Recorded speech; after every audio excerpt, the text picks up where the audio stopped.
Magandang buhay po sa lahat. Ang aming tatalakayin ngayon ay patungkol sa curriculum ng Aralin Panlipunan o Social Studies. Ngunit bago tayo dumako sa talakayan, atin munang kilalanin ang mga miyembro ng unang grupo. Ako si Cyril Castañeros, kasama ko rito si Janelle Esteves, Donna Jane De Leon at Abigail Borja. Para sa talaan ng mga nilalaman ng Aralin Panlipunan curriculum, nakapaloob rito ang conceptual framework, batayan, sakop at daloy, layunin ng AP curriculum, tema ng Aralin Panlipunan curriculum, mga kasanayan o kakayahan, pangunahing pamantayan ng bawat tuto, sa bawat baitang, saklaw at daloy ng curriculum at bilang ng oras sa pagtuturo. Aralin Panlipunan ang Social Studies ay nasa ilalim ng K-12 program. Mahalaga na maunawaan natin lalo na ng mga kumukuha ng bachelor sa elementarya at sekundarya kung ano ang gabay sa Aralin Panlipunan curriculum. Unahin natin alamin ang conceptual na balangkas o conceptual framework ng AP curriculum. Pansinin natin ngayon ang conceptual framework. Kung mapupunan ninyo, mayroon iba't ibang bahagi na nakasulat. Meron tayong tunguhin o goal, haligi ng pagkatuto, mga tema, mga pamamaraan, pamantayan sa programa, saklaw o daloy ng bawat baitang, mga teorya ng pagkatuto at mga kakayahan. Ang mga ito ang bibigyan pansin natin sa ating talakayan. Ngayon ay tunghayan natin ang disenyo ng Aralin Panlipunan curriculum. Ito ay ang spiral approach o spiral progression at decongestion. Sa spiral progression, ang mga paksa ay mula sa maliit o gitna na makikita natin sa conceptual framework na nagiging palawak ng palawak ang nasasakupan. Kumbaga, ito yung mga paksa na nagmula sa pinakasimple hanggang pinakakomplikado na tatalakayin sa bawat pagtaas ng baitang. Samantala, sa decongestion, naman, nakapaloob rito ang mga hati-hati o hinimay-himay na paksa upang hindi ito maging mabigat sa mga mag-aaral. Yung dami o uri ng kanilang pag-aaralan ay angkop lamang sa kanilang edad. Kaya, ang mga paksa ay hindi inuulit-ulit, kundi ito ay pinapalawak at mas pinapalalim pa. Ngayon ay dumako naman tayo sa tunguhin o goal ng Aralin Panlipunan.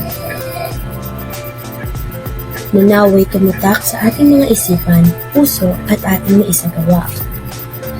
Layunin ng Aralin Panlipunan curriculum ay makahubog ng mamamayang mapanuri, mapagbuni, mapanagutan, produktibo, makalikasan, makabansa at makatao na may pambansa at pandaigdigang pananaw at pagpapahalaga sa mga usapin sa lipunan, sa nakaraan, sa kasalukuyan at sa hinaharap. Katuwang sa mga paggamit ng mga layunin ito ay ang pagsunod sa teorya ng pagkatuto. Meron itong tatlong bahagi.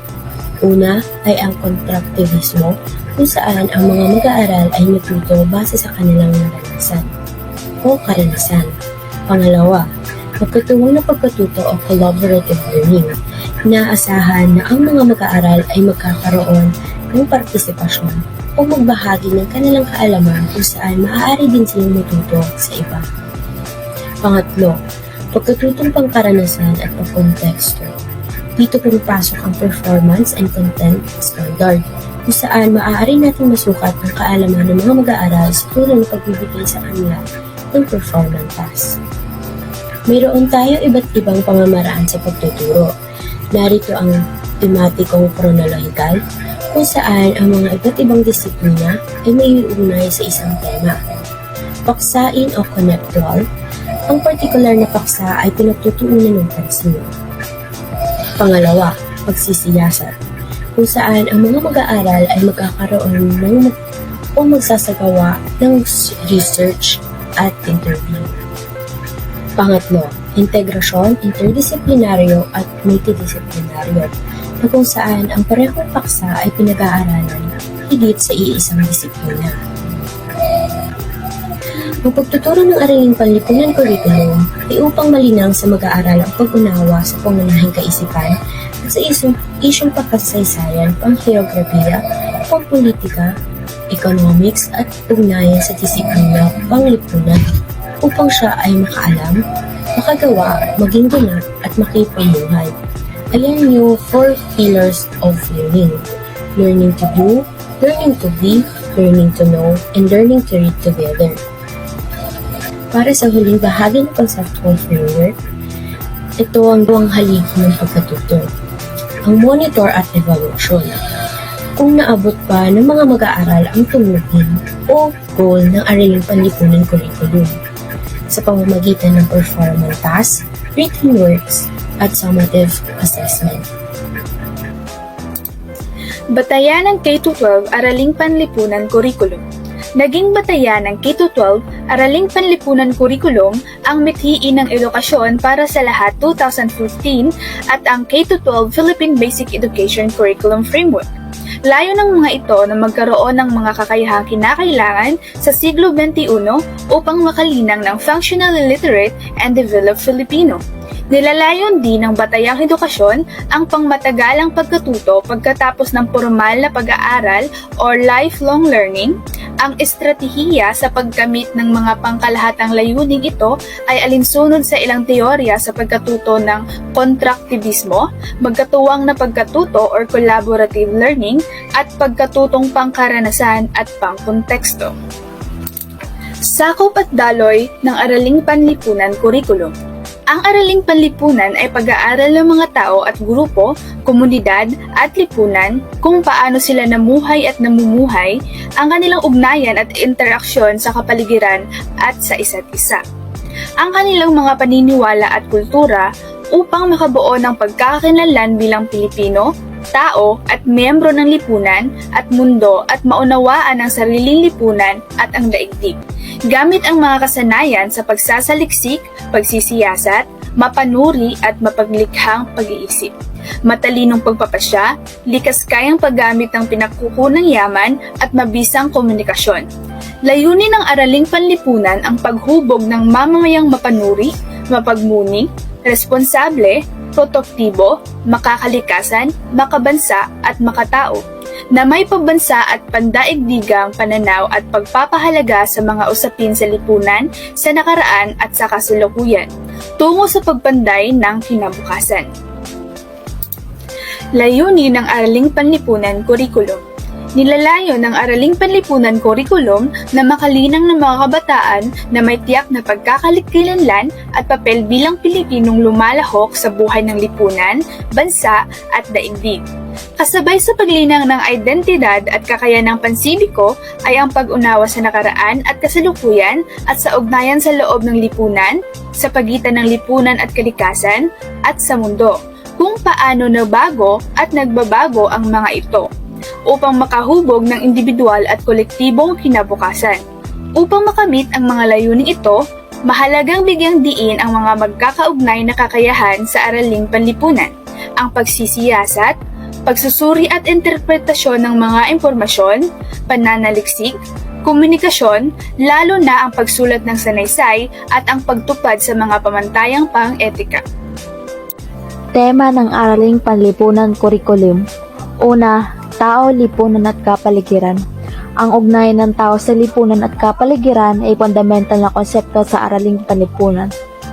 Binibigyang diin ng temang ito ang pagiging bahagi ng tao hindi lamang sa kanyang kinabibilangang komunidad at kapaligiran, kundi sa mas malawak na lipunan at sa kalikasan. Sa ganitong paraan, maunawaan ng mag-aaral sa batayang konsepto ng heograpiya gamit ang mapa, atlas at simpleng teknolohikal na instrumento upang mailugar niya ang kanyang sarili at ang kinabibilangan niyang komunidad. Ikalawang tema, panahon, pagpapatuloy at pagbabago. Mahalagang makita na mag-aaral ang pag-unlad ng lipunan mula sa sinaunang panahon hanggang sa kasalukuyan upang lalo niyang maunawaan ang kanyang sarili at bansa sa ganoong paraan ay makapagbuo ng identidad o pagkakalanan bilang individual at miyembro ng lipunan, bansa o mundo. Sentral sa pag-aaral ng tao, lipunan at kapaligiran ang konsepto ng panahon or time na nagsisilbing batayang konsepto ng pundasyon ng pag-unawa ng mga pagbabago sa buhay ng bawat isa, ng lipunan ng kanyang kinabibilangan. Ikatlong tema, kultura, pagkakinanlan at pagkabansa. Kaugnay sa dalawang naunang tema, ang konsepto ng kultura na tumutukoy sa kabuuan ng paniniwala, pagpapahalaga, tradisyon at pamamaraan ng pamumuhay ng isang grupo o lipunan, kasama ang mga produkto nito tulad ng wika, sining at iba pa, naaakla sa kultura ng identidad ng grupo at mga miyembro nito. Sa bansang Pilipinas at sa ibang bahagi ng mundo ay napakarami at iba-iba. May mga aspeto ng kultura na nagbabago samantala ang iba naman ay patuloy na umiiral sa kasalukuyan. Sa pag-aaral ng temang ito, inaasahan na makabuo ang mag-aaral ng sariling pagkakilanlan bilang kabataan, individual at Pilipino, at mauunawaan at mabigyang galang ang iba't ibang kultura sa Pilipinas at pagkakilanlan bilang Pilipino ay magiging basihan ng makabansang pananaw na siya namang tutulong sa pagbuo ng mas malawak na pananaw ukol sa mundo. Ika-4 na tema, karapatang pananagutan at pagkamamamayan. Pananagutang mamamayan na igalang ang karapatan ng iba anuman ang kanilang pananampalataya, paniniwalang pampolitika, kultural, kasarian, etnisidad, kulay ng balat, pananamit at personal na pagpili. Kasama rito ang paggalang sa opinyon ng iba kahit hindi ito sang-ayon o katulad sa sariling pag-iisip. Pagrespeto sa pagkatao ng sinuman sa bansa at mundo. Ang pag-unawa sa karapatang pantao at ang pananagutang kaagibat dito ay mahalagang bahagi ng AP curriculum upang makalahok ang mag-aaral ng ganap at sa makabuluhang paraan sa buhay ng komunidad, bansa at mundo. Ika-5 tema, kapangyarihan, otoridad at pamamahala. Bahagi ng pagkamamamayan ay ang pag-unawa sa konsepto ng kapangyarihan, ang paggamit nito sa bansa at sa pang-araw-araw ng buhay.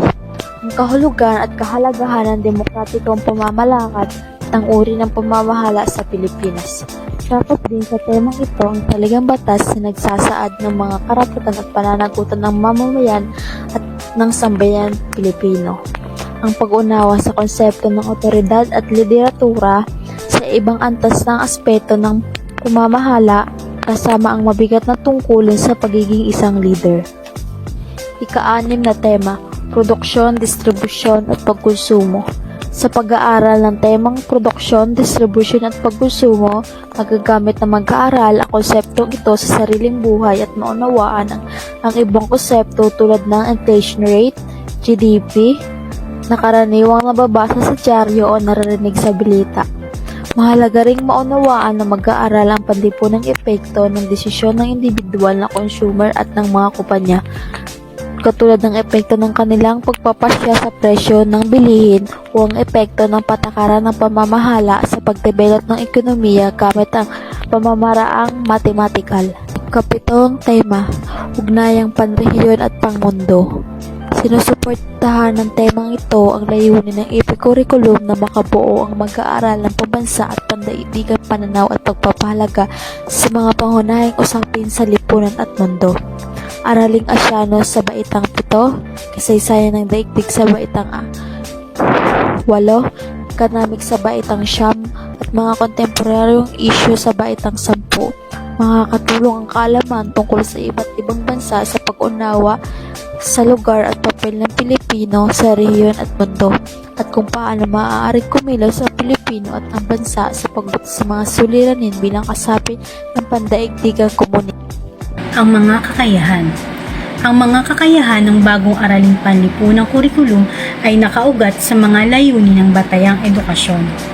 Functional o kapaki-pakinabang na literacy ng lahat, ito ay ang paglinang ng functionally literate and developed Filipino at ang pangmatagalang pagkatuto pagkatapos ng formal na pag-aaral o ang lifelong learning. Makikita ang mga pangkalahatang layunin ito sa mga partikular na kakayahan ng araling panlipunan katulad halimbawa ng pagsisiyasat at pagsusuri. Sa makatuwid, ang araling panlipunang kurikulum ay di lamang base sa nilalaman kundi rin sa mga kakayahan. Sadyang inisa-isa ang mga kakayahan nito upang una ay ipakita ang ugnayan nito sa mga layunin ng batayang edukasyon at ang pangalawa ay bigyan diin ang mga mapanuring kakayahan na hindi malilinang sa pagsasaulo ng impormasyon. Sa baba ay ang kabuuan ng mga pangkalahatang kakayahan sa araling panlipunang kurikulum at sa bawat kakayahan ay ang mga partikular na kasanayan. Magkakaugnay ang mga kakayahan at kapwa nagpapatibay ang mga ito sa isa't isa. Nilalayong linangin ang mga kakayahan sa developmental na pamamaraan na angkop sa bawat antas ng batayang edukasyon at sa proseso ng scaffolding upang maitatag ang pundasyon ng mga kasanayan para sa mas malalim o mas kompleks na kakayahan. Ang unang kakayahan ay ang pagsisiyasat at ang partikular na kasanayan nito ay una, natutukoy ang mga sanggunian o pinagmulan ng impormasyon. Ikalawa ay nakagagamit ng mapa at atlas upang matukoy ang iba't ibang lugar, lokasyon at ibang impormasyong pangheograpiya. Ang ikatlo ay nakagagamit ng mga kasangkapang teknolohikal upang makita o makahanap ng mga sanggunian ng impormasyon. Ang pangalawang kakayahan ay ang pagsusuri at interpretasyon ng datos. Partikular na kasanayan nito ay una, nakababasa ng statistikal na datos. Pangalawa ay nakagagamit ng pamamaraang statistikal o mathematical sa pagsusuri ng kwantitatibong impormasyon at ng datos penomenong pang-ekonomiya. At ikatlo ay nakababasa sa mapanuring pamamaraan upang maunawaan ang historical na konteksto ng sanggunian at ang motibo at pananaw ng may akda. Ang ikatlong kakayahan ay ang pagsusuri at interpretasyon ng impormasyon.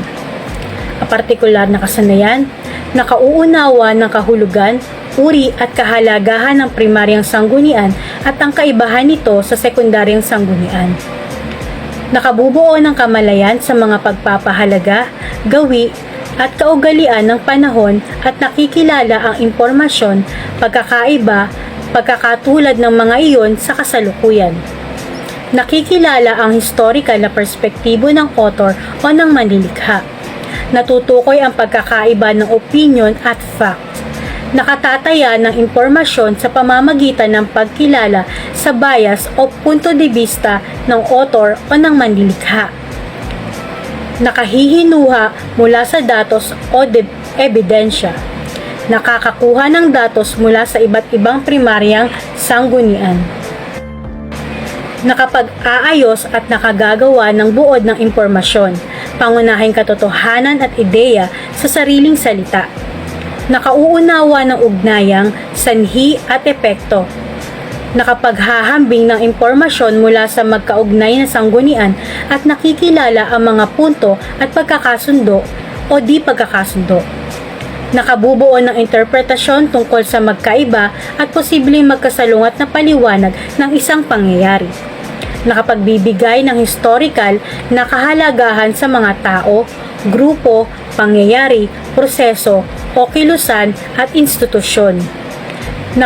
Napag-iisipan ang sariling ideya o pagtingin tungkol sa pinag-uusapan ng mga natutunan mula sa sanggunian.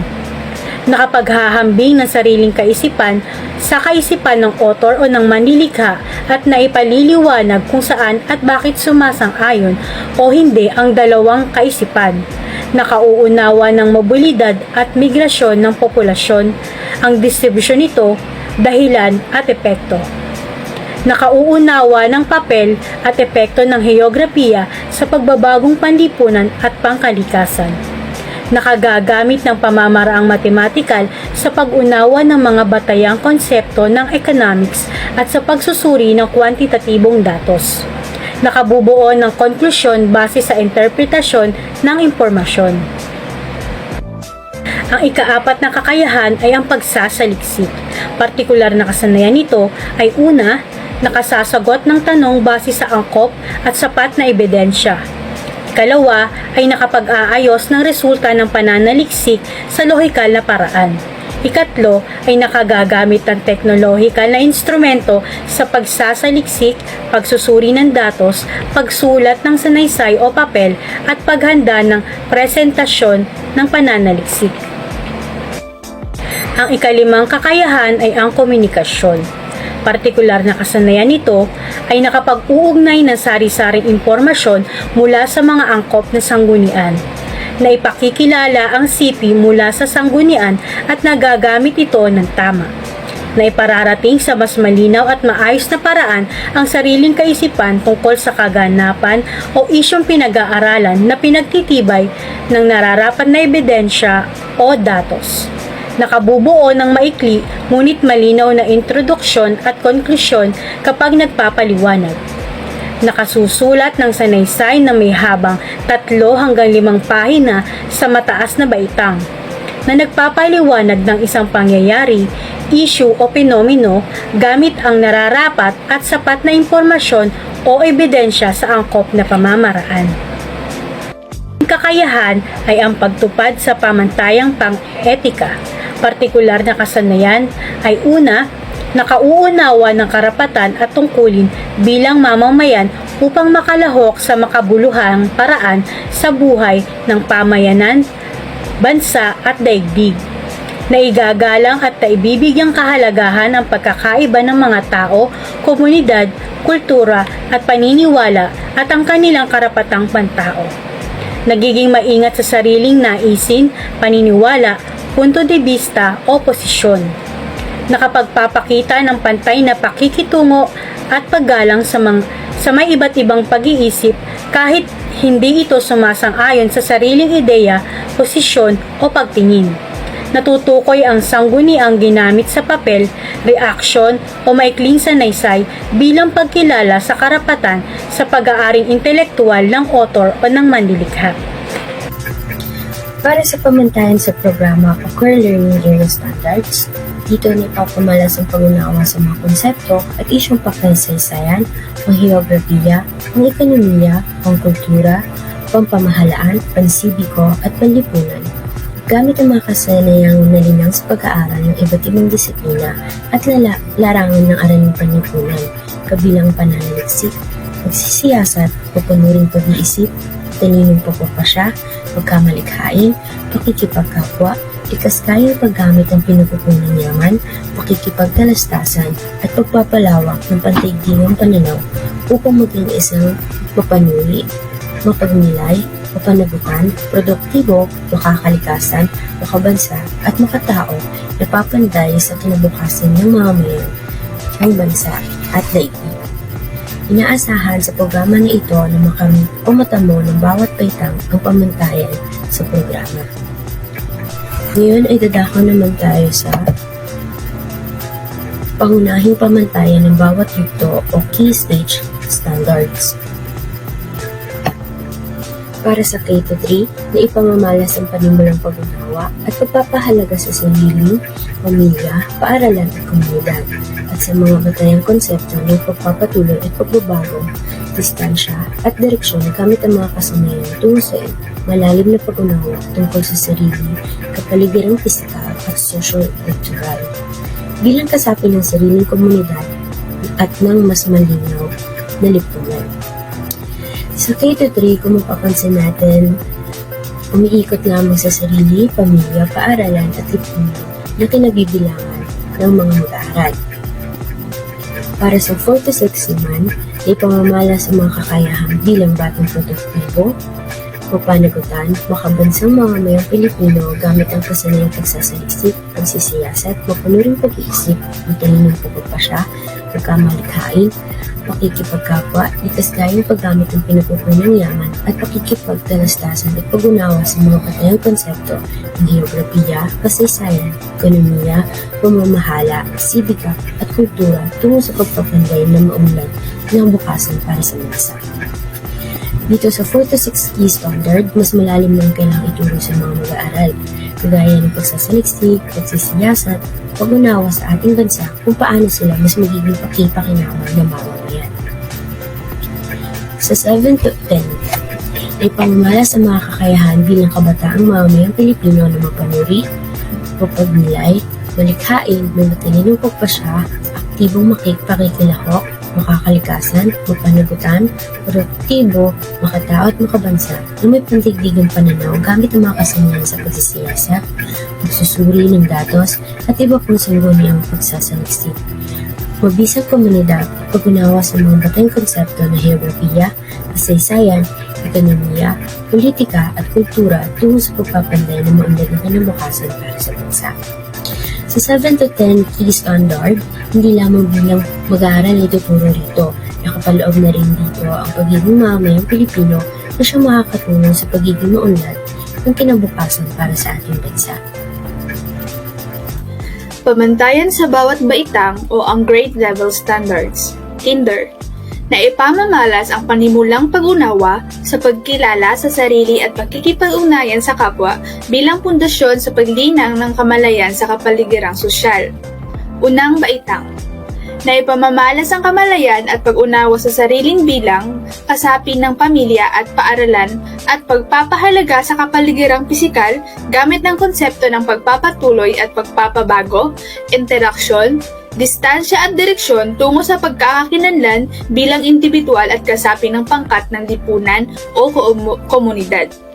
Ikalawang baitang, na ipamamalas ang kamalayan, pag-unawa at pagpapahalaga sa kasalukuyan at nakaraan ng kinabibilangang komunidad gamit ang konsepto ng pagpapatuloy at pagpapabago, kapangyarihan, pamumuno at pananagutan, pangangailangan at kagustuhan, pagkakakilanlan, mga simpleng konseptong geographical tulad ng lokasyon at pagkukunang yaman at ng mga saksi ng kasaysayan tulad ng tradisyong oral at mga labi ng kasaysayan.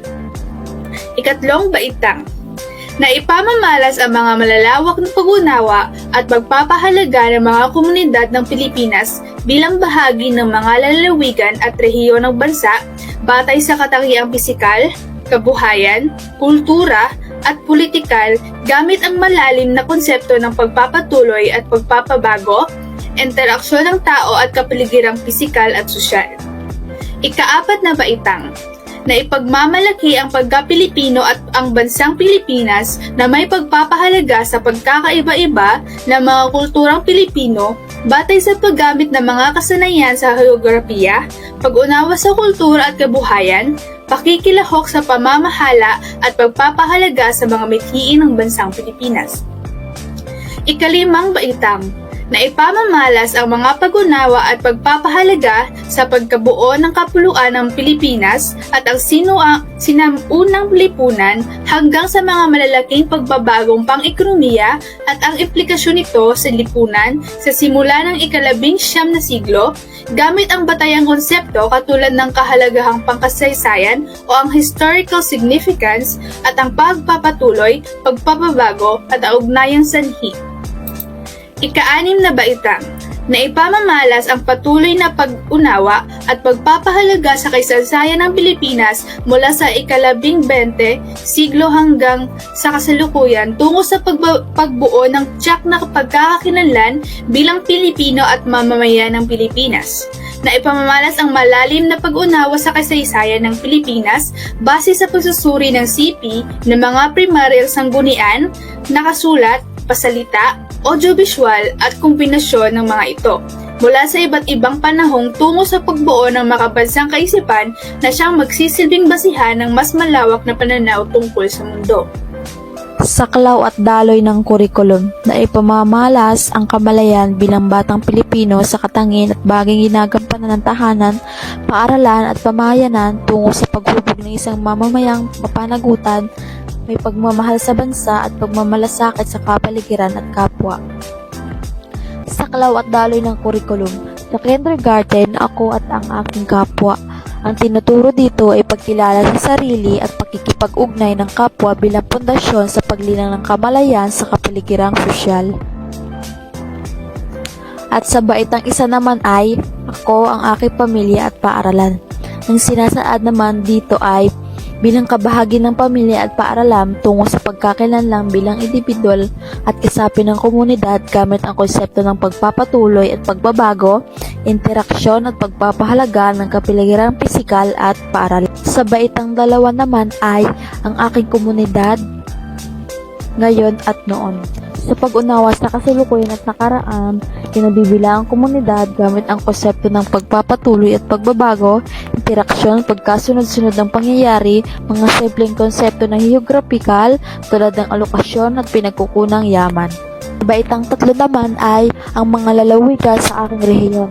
Ang pag-unawa sa pinagmulan at pag-unlad sa sariling lalawigan at rehiyon, kasama ang aspektong pangkultura, pampolitika, panlipunan at pangkabuhayan gamit ang malalim ng konsepto ng pagpapatuloy at pagbabago, interaksyon ng tao at kapaligiran, pisikal at sosyal. Sa ika-4 na baitang, ang bansang Pilipinas. Ika-5, pagbuo ng Pilipinas bilang nasyon. Ika-6, mga hamon at tugon sa pagkabansa. Ika-7, araling Asyano. Sa 8 naman ay kasaysayan ng daigdig.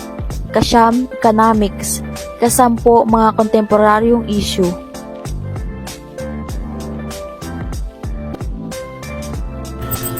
Pamantayang pagkatuto para sa unang baitang. Na ipapamalas ang kamalayan, pag-unawa sa sarili bilang Pilipino at kasapi ng pamilya at paaralan at pagpapahalaga sa kapaligiran pisikal gamit ang konsepto ng pagpapatuloy at pagbabago, interaksyon, distansya at direksyon tungo sa pagkakakilanlang bilang individual at kasapi ng komunidad.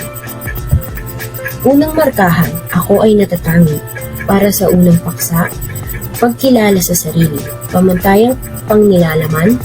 Ang mag-aaral ay naipamamalas ang pag-unawa sa kahalagahan ng pagkilala sa sarili bilang Pilipino gamit ang konsepto ng pagpapatuloy at pagbabago. Pamantayan sa pagganap. Ang mag-aaral ay buong pagmamalaking nakapagsasalaysay ng kwento tungkol sa sariling katangian at pagkakakilanlan bilang Pilipino sa malikhaing pamamaraan. Pamantayan sa pagkatuto. Una, nasasabi ang batayang impormasyon tungkol sa sarili, pangalan, magulang, kaarawan, edad, tirahan, paaralan, iba pat, pagkakakilanlan at mga katangian bilang Pilipino. Panglima, natatalakay ang mga pansariling kagustuhan tulad ng paboritong kapatid, pagkain, kulay, damit, laruan at iba pa, at lugar sa Pilipinas na gustong makita sa malikhaing pamamaraan. Pangalawang paksa, ang aking kwento. Pamantayan sa pagkatuto. Pang-anim, natutukoy ang mga mahalagang pangyayari sa buhay simula isinilang hanggang sa kasalukuyang edad gamit ang mga larawan. Pang-7, nailalarawan ang mga personal na gamit tulad ng laruan, damit at iba pa mula noong sanggol hanggang sa kasalukuyang edad. Pang-8, nakikilala ang timeline at ang gamit nito sa pag-aaral ng mahalagang pangyayari sa buhay hanggang sa kanyang kasalukuyang edad. Pang-9, na ipapakita sa pamamagitan ng timeline at iba pang pamamaraan ang mga pagbabago sa buhay at mga personal na gamit mula noong sanggol hanggang sa kasalukuyang edad.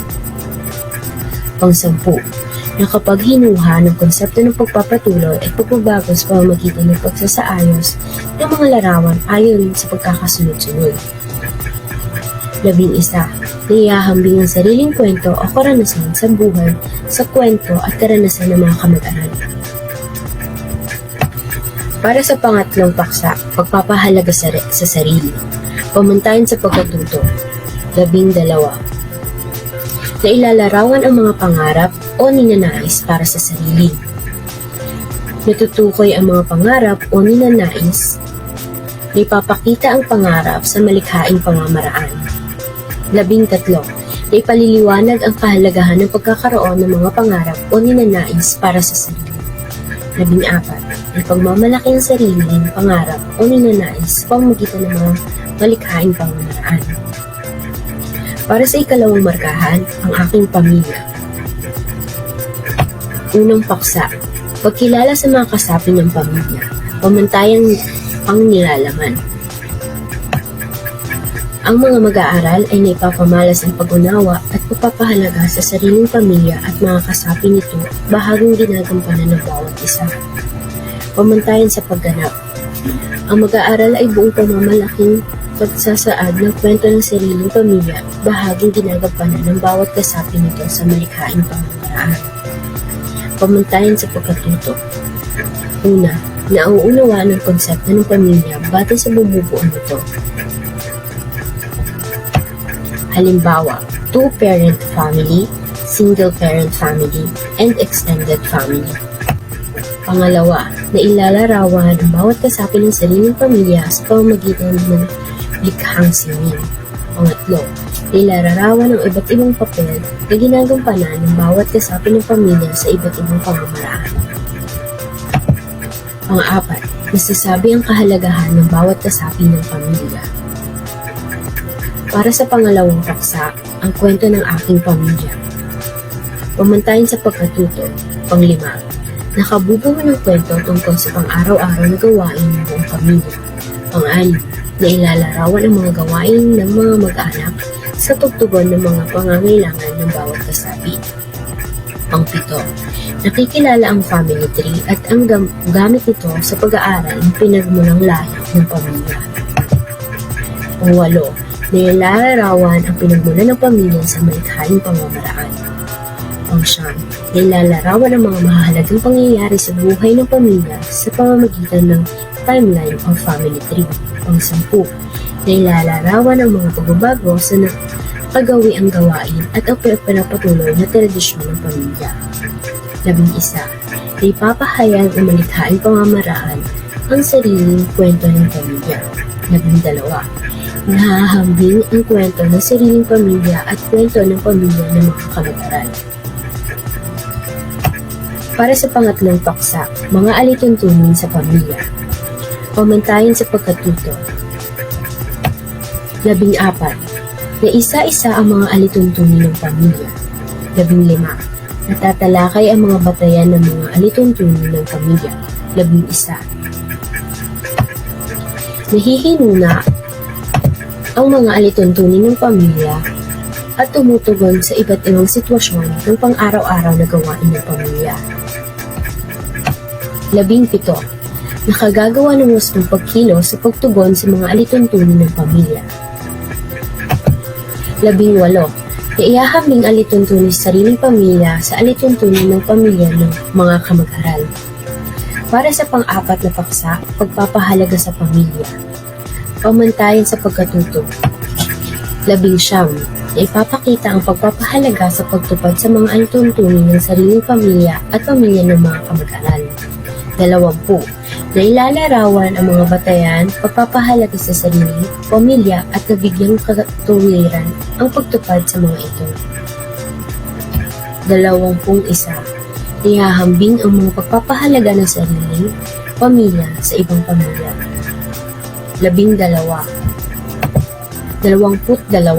natutukoy ang mga halimbawa ng ugnayan ng sariling pamilya sa ibang pamilya. 23, nakabubuo ng konklusyon tungkol sa mabuting pakikipag-ugnayan ng sariling pamilya sa iba pang pamilya sa lipunang Pilipino. Ikatlong markahan, ang aking paaralan.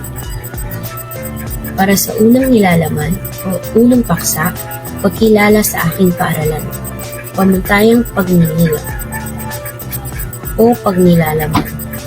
Ang mag-aaral ay may pamamalas ang pag-unawa sa kahalagahan ng pagkilala ng mga batayang impormasyon, pisikal na kapaligiran ng sariling paaralan at ang mga taong bumubuo dito na nakakatulong sa paghubog ng kakayahan ng bawat batang mag-aaral. Pamantayan sa pagganap, ang mag-aaral ay buong pagmamalaking nakapagpapahayag ng pagkilala at pagpapahalaga sa sariling paaralan. Pamantayan sa pagkatuto. Una, nasasabi ang mga batang impormasyon tungkol sa sariling paaralan, pangalan nito, at bakit ipinangalan ang pang-aaralan sa ito. Lokasyon, mga bahagi nito, taon ng pagkakatatag at ilang taon na ito, at mga pangalan ng gusali o silid, at bakit ipinangalan sa mga taong ito. Pangalawa, nilalarawan ang pisikal na kapaligiran ng sariling paaralan. Pangatlo, nasasabi ng epekto ng pisikal na kapaligiran sa sariling paaralan. Halimbawa, mahirap mag-aral kapag maingay, iba pa. Pang-apat, nilalarawan ang mga tungkulong ginagampanan ng mga taong bumubuo sa paaralan. Halimbawa, punong guro, mag-aaral, doktor, nurse, at janitor, at iba pa. Para sa pangalawang paksa, ang kwento ng aking paaralan. Pamantayan sa pagkatuto. 5, na ipaliwanag ang kahalagahan ng paaralan sa sariling buhay at sa pamayanan o komunidad. Pang-anim, nasasabi ang mahalagang pangyayari sa kakatatag ng sariling paaralan.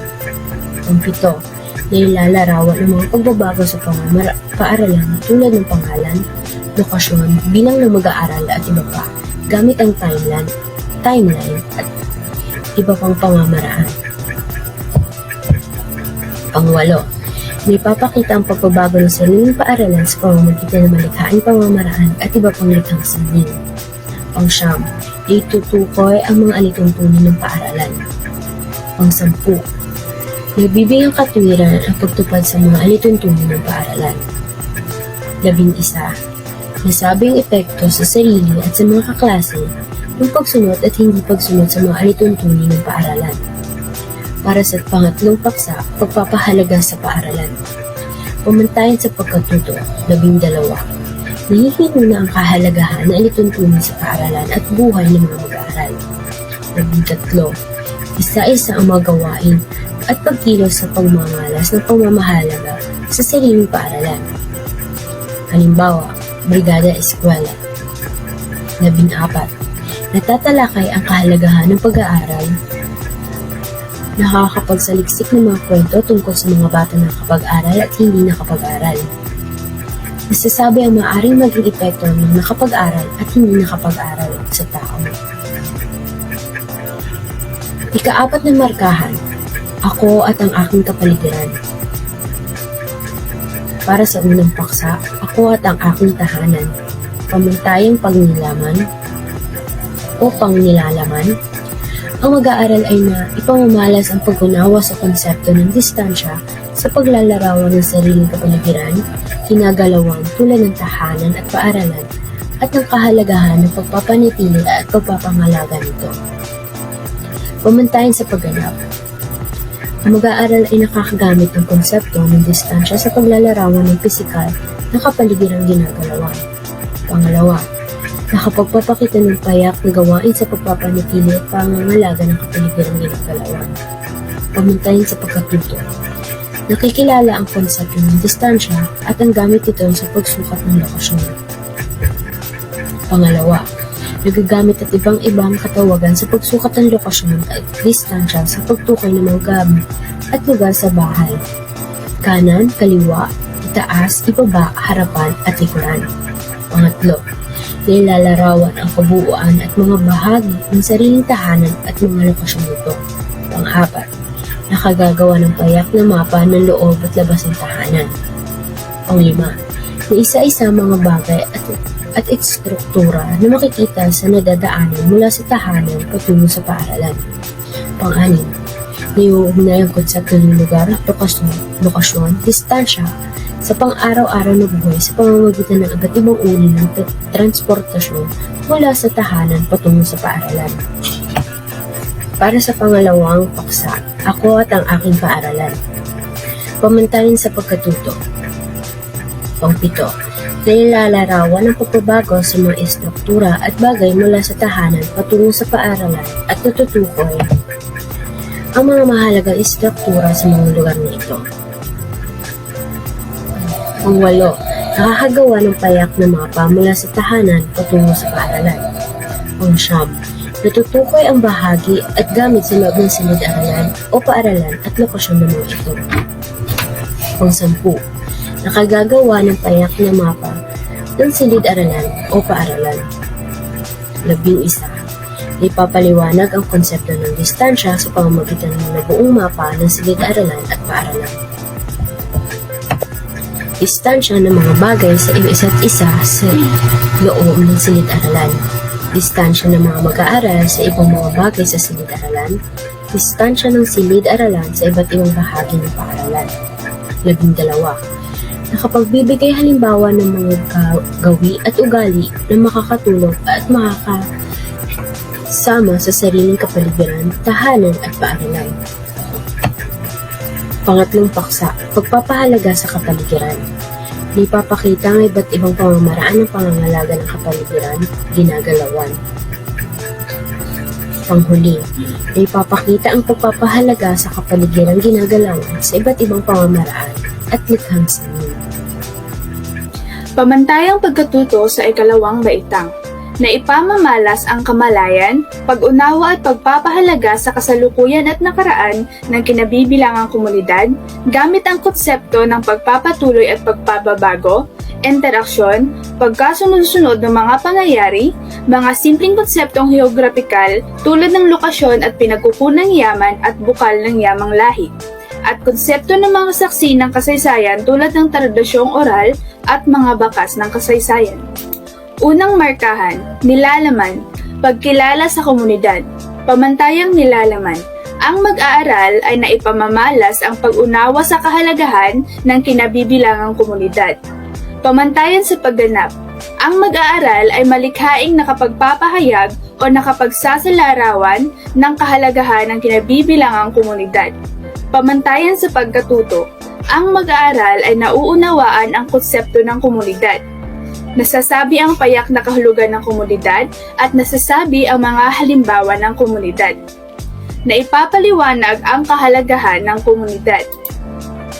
Natutukoy ang mga bumubuo ng komunidad tulad ng mga tao, mga iba't ibang naninirahan sa komunidad, mga pamilya o mag-anak, mga institusyon, ang mga paaralan, mga sentrong pamahalaan o nagbibigay serbisyo, sentrong pangkalusugan, pamilihan, simbahan o moske at iba pang pinagtitipunan ng mga kasapi ng ibang relihiyon.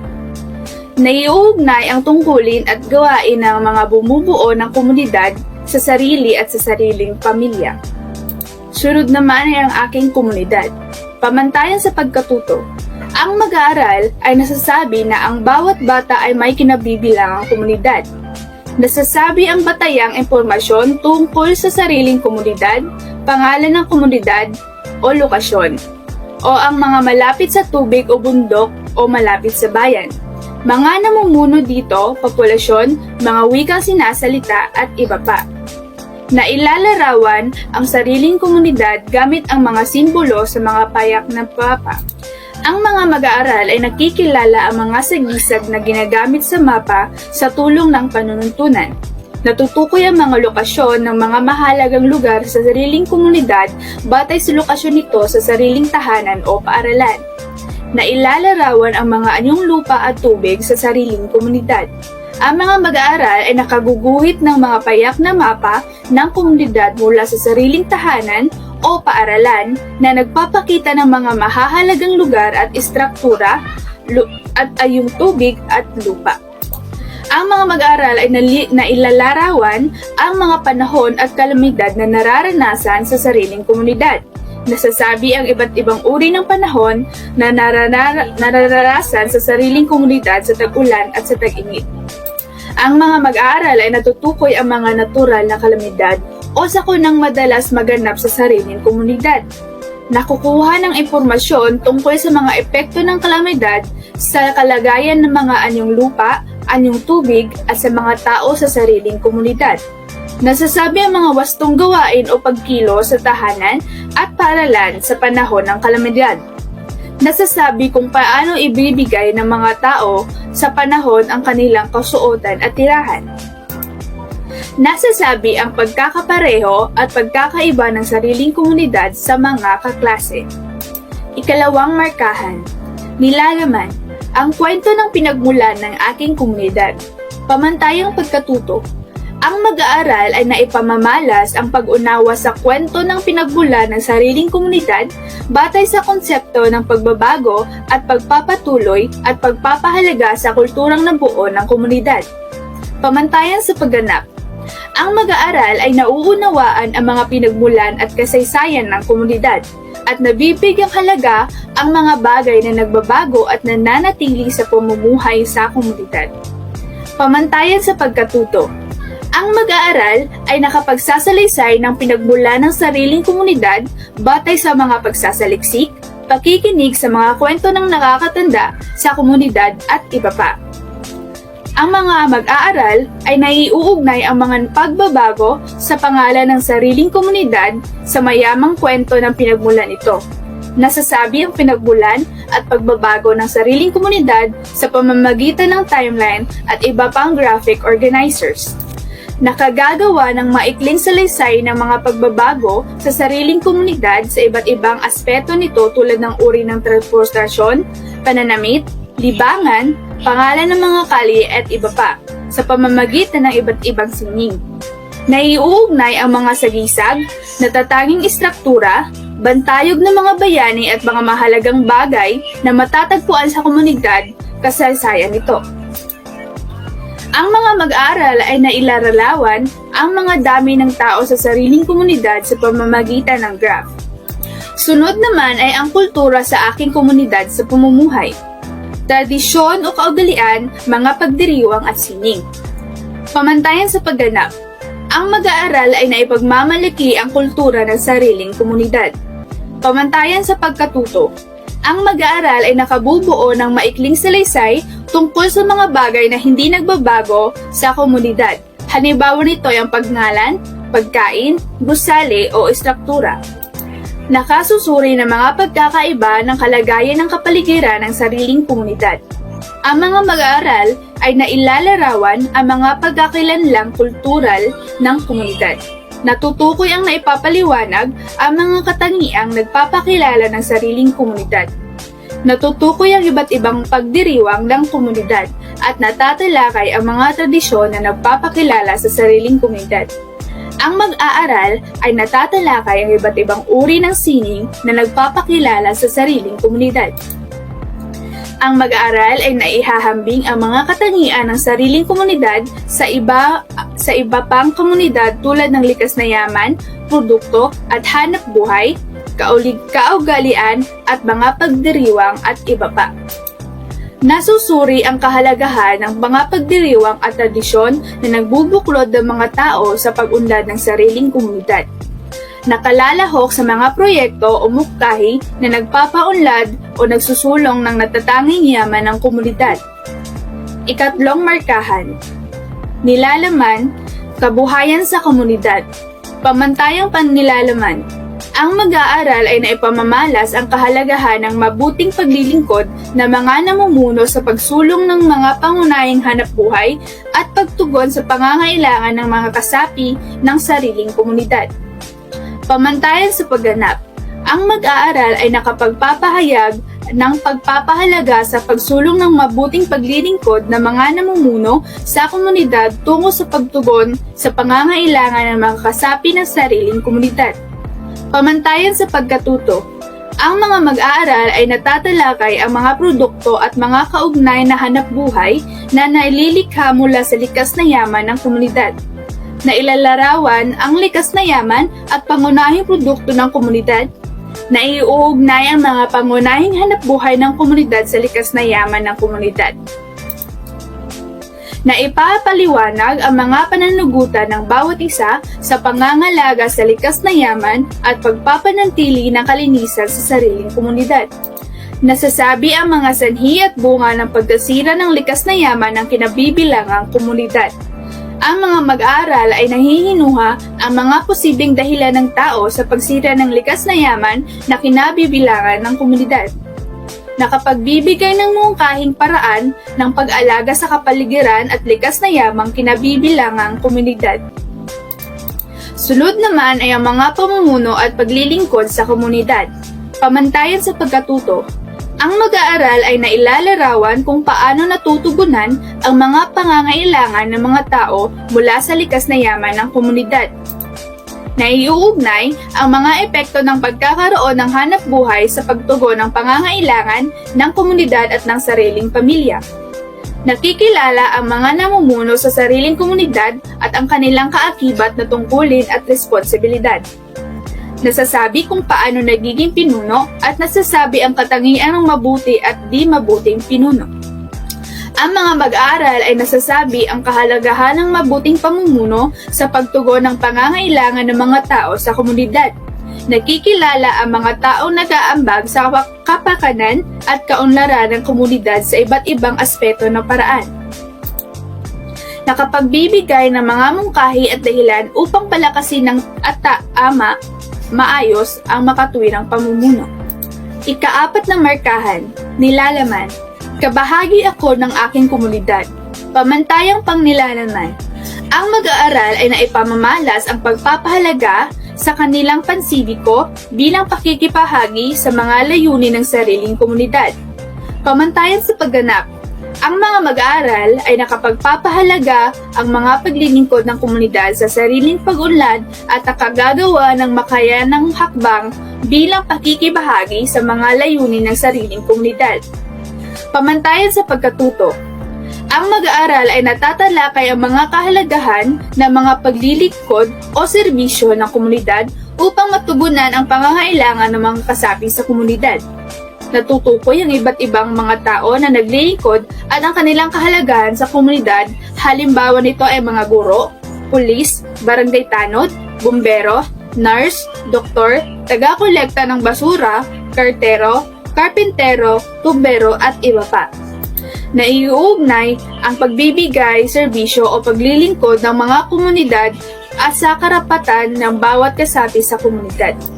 Nasasabi na ang bawat kasapi ay may karapatan na mabigyan ng paglilingkod o serbisyo mula sa komunidad. Nakapagbibigay halimbawa ng pagtupad at hindi pagtupad ng karapatan ng bawat kasapi mula sa serbisyo ng komunidad. Na ipaliliwanag ang epekto ng pagbibigay serbisyo at di pagbigay serbisyo sa buhay ng tao at komunidad. Na ipaliliwanag na ang mga karapatang tinatamasa ay may katumbas na tungkulin bilang kasapi ng komunidad. Na isasagawa ang disiplinang pansarili sa pamamagitan ng pagsunod sa mga tuntunin bilang kasapi ng komunidad. Natutukoy ang mga tuntuning sinusunod ng bawat kasapi sa komunidad. Natatalakay ang mga kahalagahan ng mga tuntuning itinakda para sa kaikabubuti ng lahat ng kasapi. Ang mag-aaral ay napahalagahan ang kagalingang pansibiko sa sariling komunidad. Natatalakay ang mga tradisyong may kinalaman sa pagbubuklod ng mga tao sa komunidad. Naipaliliwanag ang mga kahalagahan ng mga pagtutulugsa at paglutas ng mga suliranin sa komunidad. Na ipapakita ang mga iba't ibang paraan ng pagtutulungan at mga kasapi ng mga komunidad sa pagbibigay solusyon sa mga problema sa komunidad. Nakakalahok sa mga gawaing pinagtutulungan ng mga kasapi para sa ikabubuti ng pamumuhay sa komunidad. Pamantayang pagkatuto sa baitang mundo na ipamamalas ang malawak na pag-unawa at pagpapahalaga ng mga komunidad ng Pilipinas bilang bahagi ng mga lalawigan ng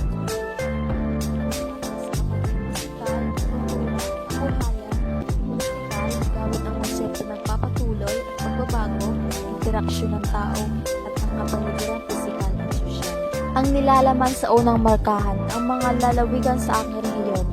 Una, batayang heograpiya, direksyon, relatibong lokasyon, distansya, anong tubig at anong lupa. Kagamitang mapa. Mapa ng rehiyon, demographic map, population map.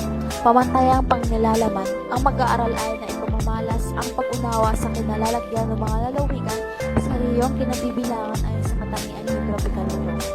Pamantayan sa pagganap, ang mag-aaral ay nakapaglarawan ng pisikal na kapiligiran ng mga lalawigan sa rehiyon.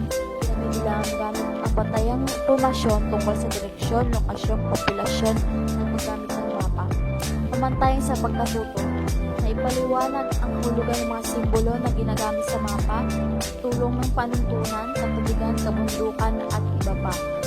Pangalawa ay nakapagbasa at nakapagsagawa ng interpretasyon tungkol sa kanilalagyan ng iba't ibang lalawigan sa rehiyon gamit ang mga batayang heograpiya tulad ng distansya at direksyon. Ikatlo, na ilalarawan ang nilalagyan ng mga lalawigan ng sariling rehiyon batay sa paggamit ng pangunahing direksyon. At ang nilalaman sa unang markahan ay mapang topografiya, hazard map, topografiya, panahon, anyong tubig, anyong lupa, ikasyaman, at kahalagahan at pangangalaga. Ang mag-aaral ay maipamamalas ang pag-unawa sa rehiyon bilang konseptong geographical upang mapahalagahan ang sariling rehiyon gamit ang mapa at iba pang kasanayang panggeografiya. Ang mag-aaral ay makakalahok sa pangangalaga ng mga lalawigan bunga ng pagkibahagi sa nasabing rehiyon. Pangalawa, magagamit ang kaalaman sa kasanayang panggeographical sa pagpapanukala ng mga solusyon sa pangunahing problema o isyong pangkapaligiran ng sariling pamayanan bilang isang rehiyon. Sinasabi din dito na nilalarawan ang populasyon ng iba't ibang pamayanan sa sariling lalawigan gamit ang bar graph. Sunod, naihambing ang mga lalawigan sa rehiyon ayon sa dami ng populasyon gamit ang mapa ng populasyon. Kapito, nilalarawan ang iba't ibang lalawigan sa rehiyon ayon sa pangkatangiang pisikal at pagkakalanlan ng geographical nito gamit ang mapang topografiya ng rehiyon. Ikalawang markahan naman ay ang mga kwento ng mga lalawigan sa sariling rehiyon. Una, pinagmulan at mga pagbabago. Pangalawa, makasaysayang poong at pangyayari sa iba't ibang lalawigan.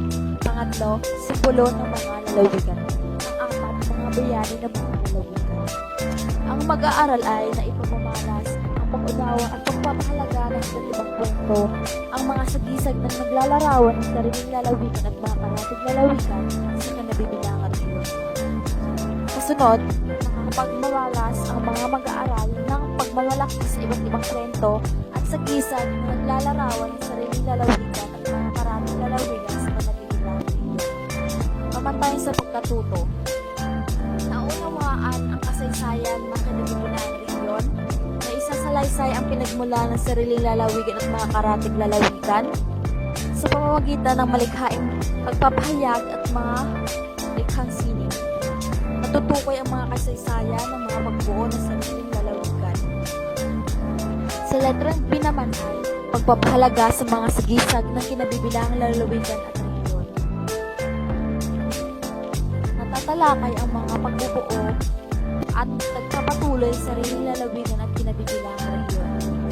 Naisasalaysay o naisasadula ang kwento ng mga masasayang pook o pangyayaring nagpapakilala sa sariling lalawigan at mga karatig rehiyon. Nagtatalakay ang kahulugan ng ilang simbolo at sigasig ng sariling lalawigan at rehiyon. Panglima, naihahambing ang ilang simbolo ng sagisag na nagpapakilala ng iba't ibang lalawigan sa sariling rehiyon. Ilalaban sa ikatlong markahan ang pagkakilanlan kultural ng kinabibilangang rehiyon. Una, mga tao, panahanan, dialekto at wika, paniniwalang tradisyon, pagdiriwang, katutubong sining, tula, awit, sayaw at laro, bagay pang kultura, pagkain, produkto at iba. Pangalo, nawalan. Ang pag-aaral ay naipamamalas ang pag-unawa at pagpapahalaga sa pagkakilanlang kultural ng kinabibilangang rehiyon. Pamantayan sa pagganap, ang pag-aaral ay pahayag ng mga pagmamalaki at pagkakilala sa nagbuong kultura ng mga lalawigan sa ibibigay ang hulugan ng sariling kultura at mga kaunay na konsepto na ipapaliwanag ng mga salik ng geographical na ng lokasyon, tema at mga impluensya sa pagbuo at pagtutog ng uri ng pamumuhay ng mga lalawigan. Pangatlo, na ilalarawan ang pagkakilan ng kultural kinabibilangan ng rehiyon.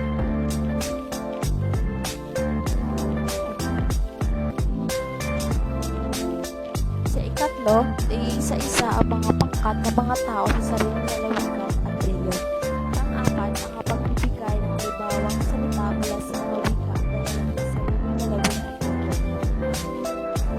Sunod na ilalarawan ng mga kaugalian, paniniwala at tradisyon ng sariling lalawigan ng rehiyon. Sunod ay pagpapahalaga sa pagkakalanlang kultural ng sariling lalawigan at rehiyon. Dito naman ay nagpapaliwanag ang mga kahalagahan ng mga saysayang lugar at mga saksi nito sa pagkakalanlang kultura ng sariling lalawigan at rehiyon. Panglima, niyahambing ang pagkakatulad at pagkakaiba ng kaulagalian at iniwan sa sariling lalawigan sa mga lalawigan sa kanabibilangang rehiyon. Sa kaapat na markahan, ekonomiya at pamamahala. Una, kabuhayan at pinagkukunang yaman, produkto, industriya, kalakalan, negosyo, ipastruktura, uri ng empleo. Pamantayan sa pangnilalaman. Una, naipapamalas ang pag-unawa sa gawaing pangkabuhay, bahaging ginagampanan ng pamamahal at ang kasama nito. Mga pinuno at iba pang naglilingkod tungo sa pagkakaisa, kaayusan, kaunlaran ng mga lalawin kinabibilangan ng rehiyon. Sunod, ang mag-aaral ay nagpapakita ng aktibong pagkilahok sa mga gawaing panglalawigan tungo sa ikakaunlad ng mga lalawigan sa kinabibilangang rehiyon. Sunod, naiuugnay ang kapaligiran sa uri ng pamumuhay ng mga kinabibilangang rehiyon. Pangalawa, na ipapaliwanag ang iba't ibang pakinabang pang-ekonomiya ng mga likas na yaman ng lalawigan at kinabibilangang rehiyon. Pangatlo, pinanggagalingan ng produkto ng kinabibilangang lalawigan. Pang-apat, iniisa-isa ang mga produkto at kalakal na matatagpuan sa kinabibilangang rehiyon.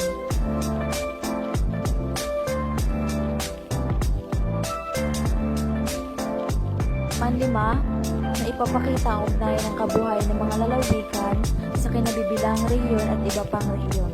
Pang-anim, na iuugnay ang ipagkalakalan sa pagtugon ng pangangailangan ng sariling lalawigan at mga karatig bansa at lalawigan.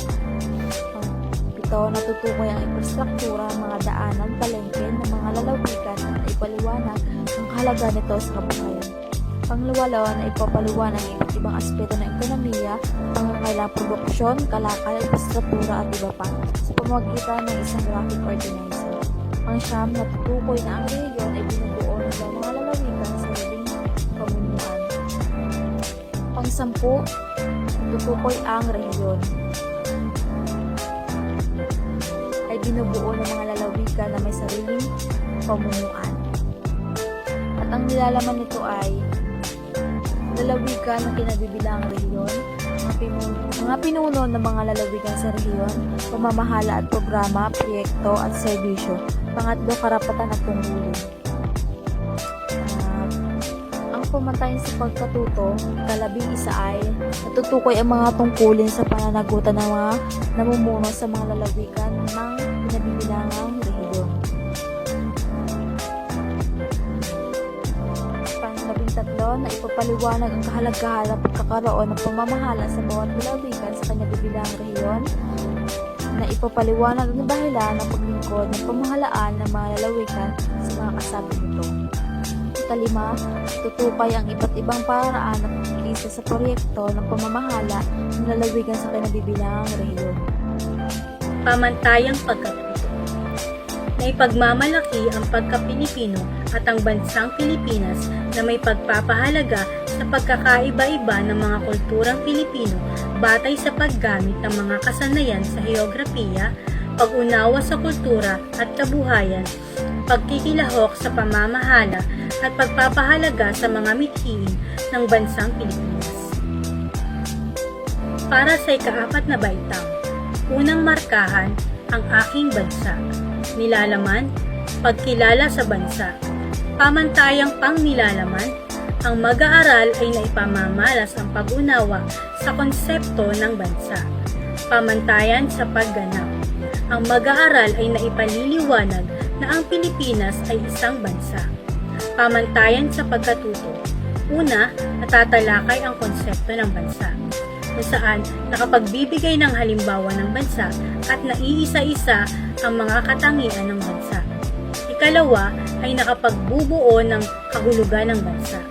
Ikatlo ay naipaliliwanag na ang Pilipinas ay isang bansa.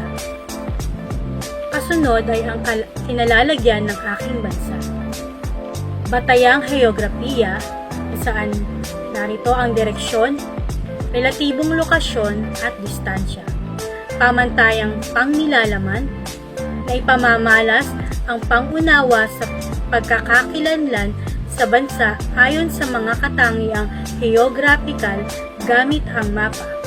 Pamantayan sa pagganap, na ipamamalas ang kasanayan sa paggamit ng mapa at pagtukoy ng iba't ibang lalawigan at rehiyon sa bansa. Natutukoy ang relatibong lokasyon o relative location ng Pilipinas batay sa mga nakapaligid dito gamit ang mga pangunahin at pangalawang direksyon. Uri ng mapa. Una, mapa ng Pilipinas sa mundo, mapa ng mga lalawigan at rehiyon, mapa ng populasyon. Pamantayan sa pagkatuto, natutukoy sa mapa ang kinalalagyan ng bansa sa rehiyon ng Asya at mundo. Nakapagsasagawa ng interpretasyon tungkol sa kinalalagyan ng bansa gamit ang mga batayang heograpiya tulad ng iskala, distansya at direksyon. Natatalunton ang mga hangganan at lawak ng teritoryo ng Pilipinas gamit ang mapa. Naiuugnay ang klima at panahon ng bansa sa mundo. Dito nakikilala na ang Pilipinas ay isang bansang tropikal at natutukoy ang iba't iba pang salik gaya ng temperatura o dami ng ulan na may kinalaman sa klima ng bansa. Nailalarawan ang klima sa iba't ibang bahagi ng bansa sa tulong ng mapang pangklima. Naipaliliwanag na ang klima ay may kinalaman sa uri ng mga pananim at hayop sa Pilipinas. Naipaliliwanag ang katangian ng Pilipinas bilang bansang maritime o insular. Ang katangiang pisikal ng aking bansa. Uri ng mapa, mapang pisikal, mapang pangklima, mapang topografiya.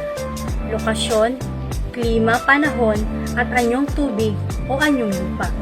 Para sa pamantayan sa pagkatuto nito ay nailalarawan ang bansa ayon sa mga katangiang pisikal at pagkakakilanlang geographical nito, kung saan napaghahambing ang iba't ibang pangunahing anyong lupa at anyong tubig ng bansa. Natutukoy ang mga pangunahing likas na yaman ng bansa. Naiisa-isa ang mga magagandang tanawin at lugar pasyalan bilang yamang likas ng bansa. Naihahambing ang topografiya ng iba't ibang relihiyon o rehiyon ng bansa gamit ang mapang topografiya. Naihahambing ang iba't ibang rehiyon ng bansa ayon sa populasyon gamit ang mapa ng populasyon. Nailalarawan ang kalagayan ng Pilipinas na nasa Pacific Ring of Fire at ang implikasyon nito. Nakagagawa ng mga mungkahi upang mabawasan ang masamang epekto dulot ng kalamidad. Natutukoy ang mga lugar sa Pilipinas na sensitibo sa panganib gamit ang hazard map. Nakagagawa na ng maagap at wastong pagtugon sa mga panganib. Nakapagbibigay ng konklusyon tungkol sa kahalagahan ng mga katangiang pisikal at pag-unlad ng bansa. Para sa ikalawang markahan, lipunan, kultura at ekonomiya ng aking bansa. Nilalaman, gawaing pangkabuhayan ng bansa. Likas na yaman, kahalagahan at pangangalaga, kabuhayan at pinagkukunang yaman. Uri ng mapa, narito pa rin ang mapang pisikal, mapang pangklima at mapa ng mga produkto. Para sa pamantayang nilalaman, ang mag-aaral ay nasusuri ang mga iba't ibang mga gawaing pangkabuhayan batay sa heograpiya at mga oportunidad na hamong kaakibat nito tungo sa likas kayang pag-unlad. Ang mag-aaral ay nakapagpapakita ng pagpapahalaga sa iba't ibang hanap buhay at gawaing pangkabuhayan na makatutulong sa pagkakakilanlang Pilipino at likas kayang pag-unlad ng bansa. Para sa pamantayan sa pagkatuto ay una na ilalarawan ang mga gawaing pangkabuhayan sa iba't ibang lokasyon ng bansa, kung saan naiuugnay ang kapaligiran sa uri ng hanap buhay. Nahahambing ang mga produkto at kalakal na matatagpuan sa iba't ibang lokasyon ng bansa. Halimbawa na lang ang pangingisda, paghahabi, pagdadaing, pagsasaka at iba pa.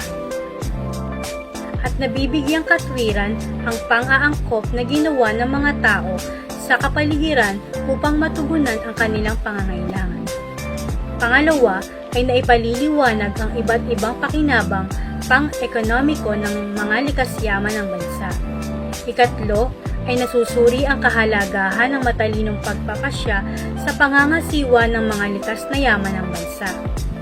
Dito natatalakay ang ilang mga isyong pangkapaligiran ng bansa. Naipaliliwanag ang matalino at di matalinong mga paraang pangangasiwa ng mga likas na yaman ng bansa. Naiuugnay ang matalinong pangangasiwa ng likas na yaman sa pag-unlad ng bansa. Natatalakay ang mga pananagutan ng bawat kasapi sa pangangasiwa at pangangalaga ng pinagkukunang yaman ng bansa. Naiuugnay ang kahalagahan ng pagtangkilik sa sariling produkto sa pag-unlad at pagsulong ng bansa. Natatalakay ang mga hamon at oportunidad sa mga gawaing pangkabuhayan ng bansa. Nakalalahok sa mga gawaing lumilinang sa pangangalaga at pagsusulong ng likas kayang pag-unlad ng mga likas yaman ng bansa. Ikalawang nilalaman ay ang pagkakilanlang kultural.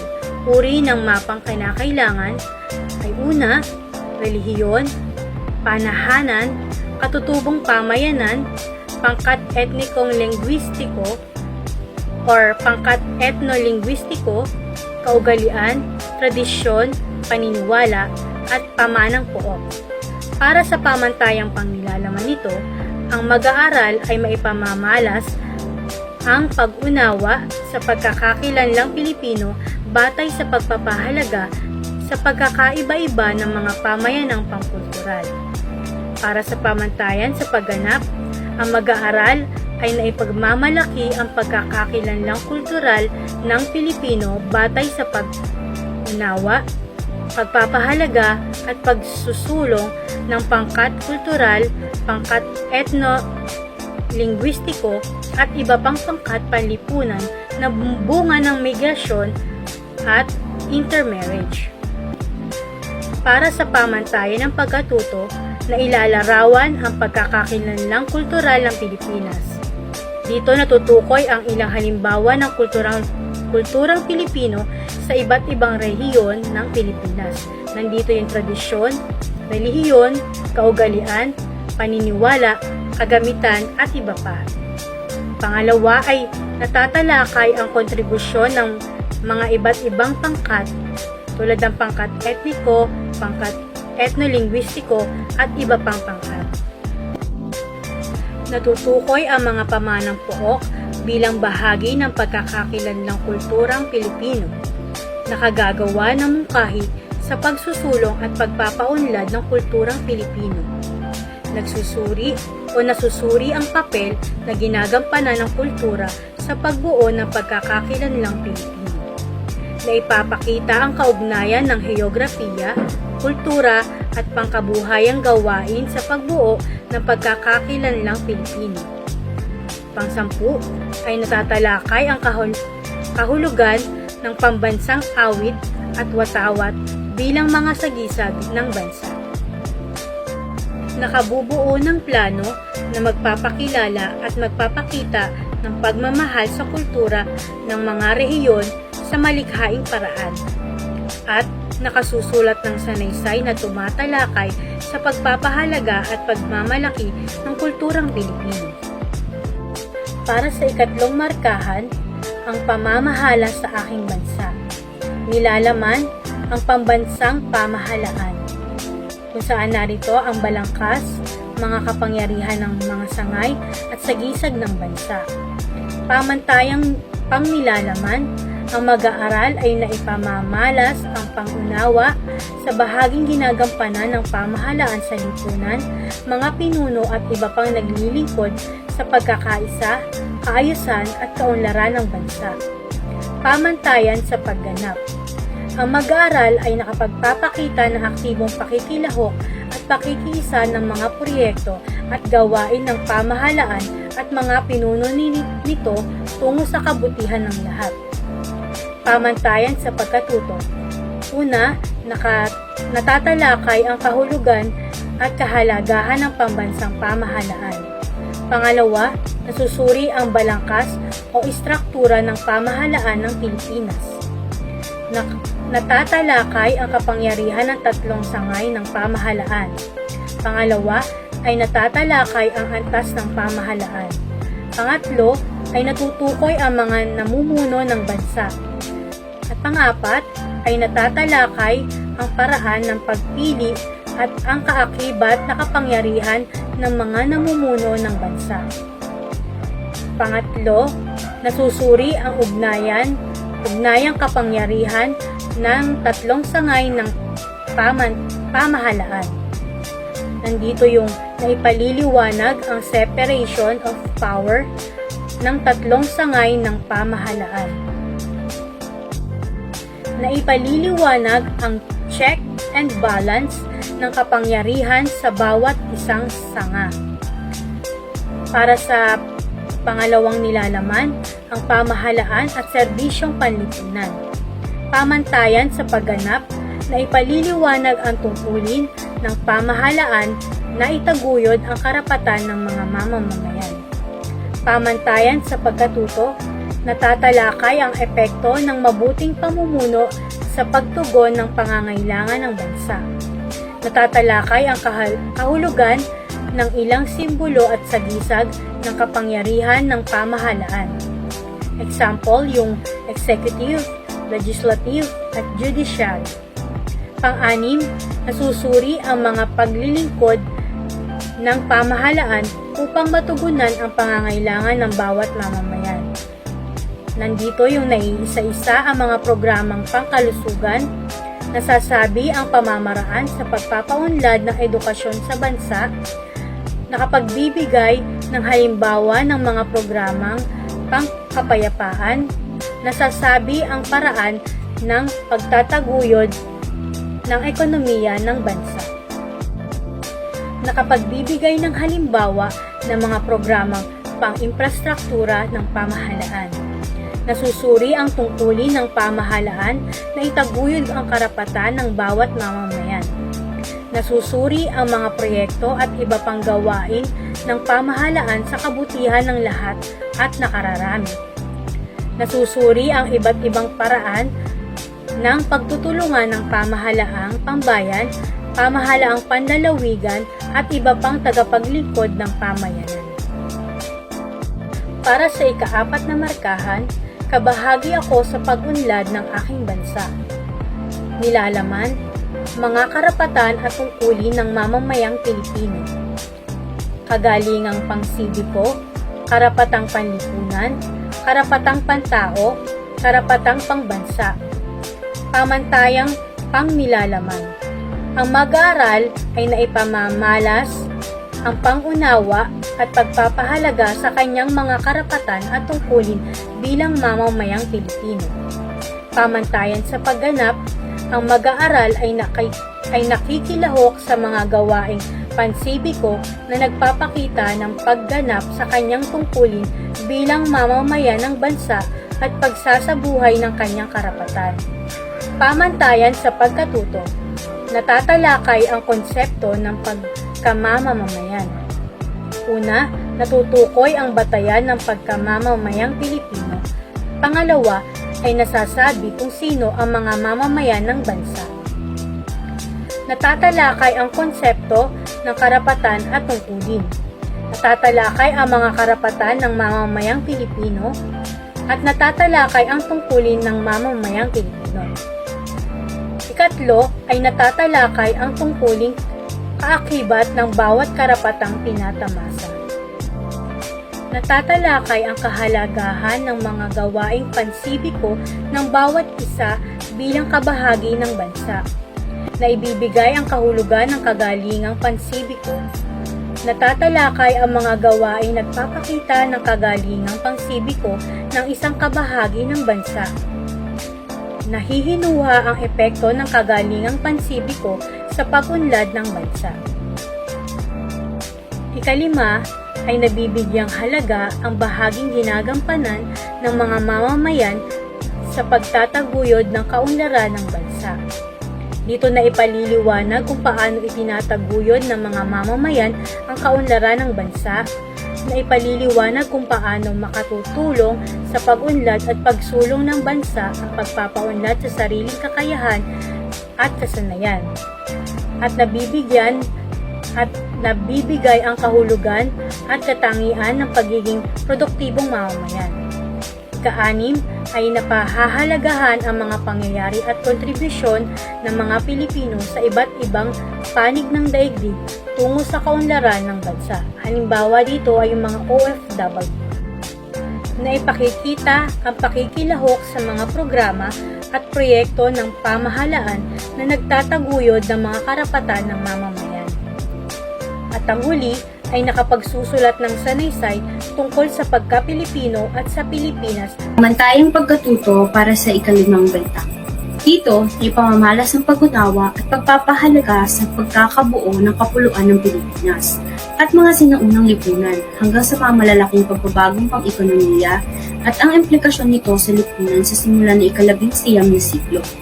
Gamit ang batayang konsepto katulad ng kahalagahan, pangkasaysayan, historical significant, pagpapatuloy at pagbabago, ugnayang sanhi at epekto tungo sa paglinang ng isang batang mamamayang mapanuri, mapagmuni, responsable, produktibo, makalikasan, makatao at makabansa. At may pagpapahalaga sa mga usapin sa lipunan, sa nakaraan at sa kasalukuyan tungo sa pagpanday ng maunlad na kinabukasan para sa bansa. Para sa unang markahan, ang pinagmulan ng lahing Pilipino.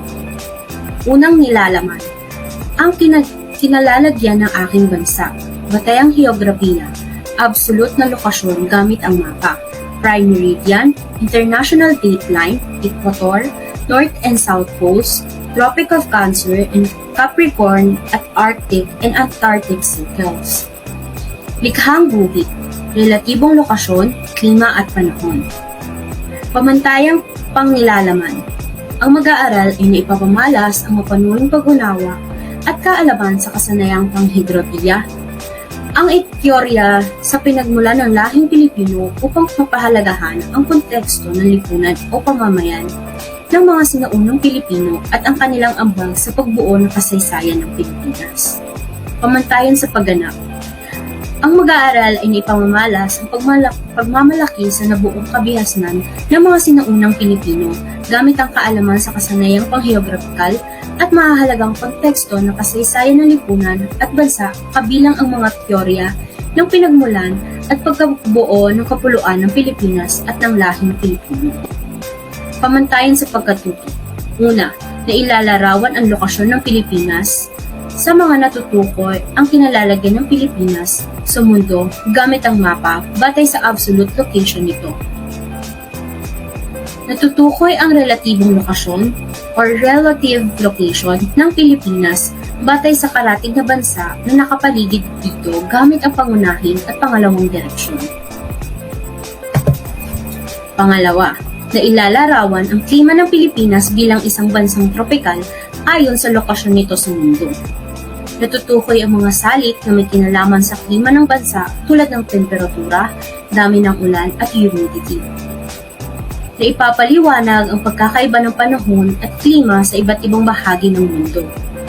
Na iugnay ang uri ng klima at panahon ng bansa ayon sa lokasyon nito sa mundo.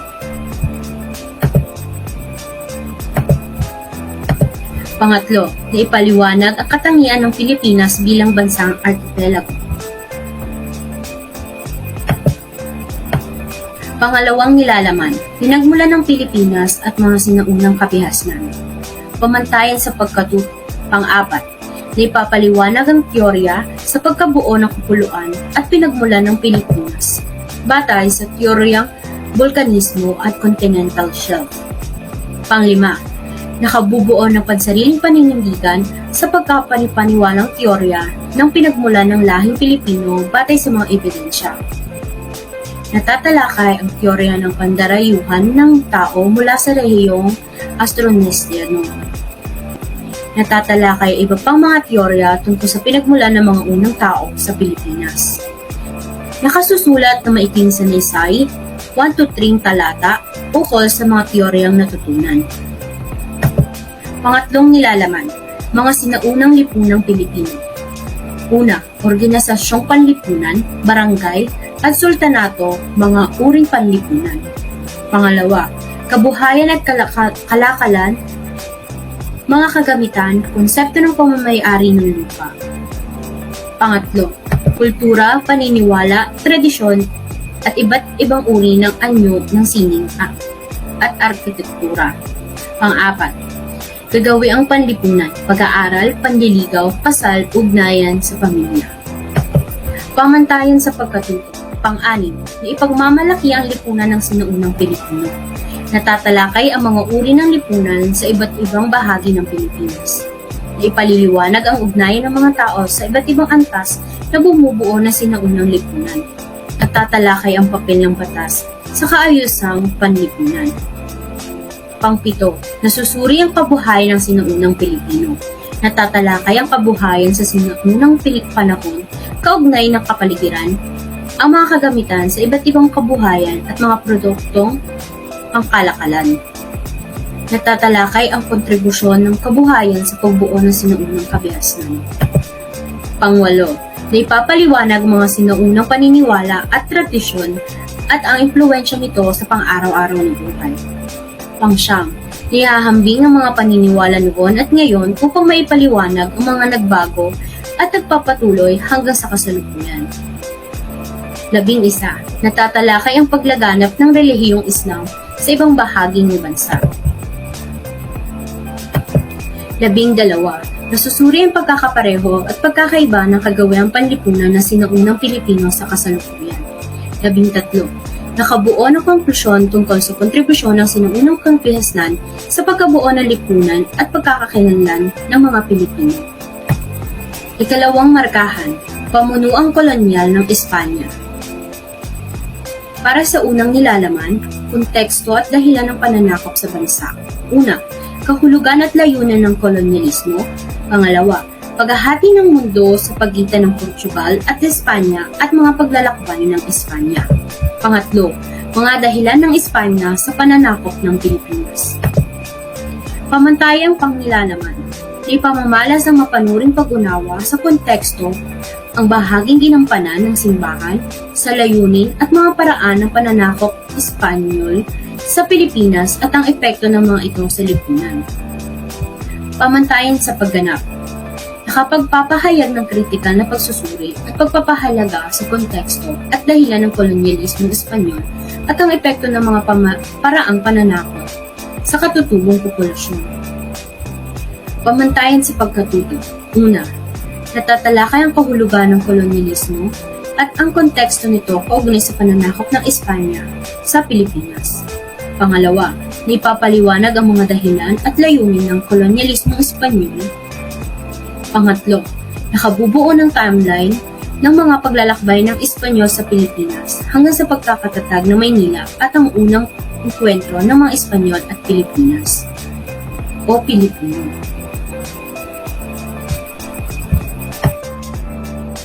Pangalawang nilalaman, mga paraan ng pananakop. Una, Kristiyanisasyon.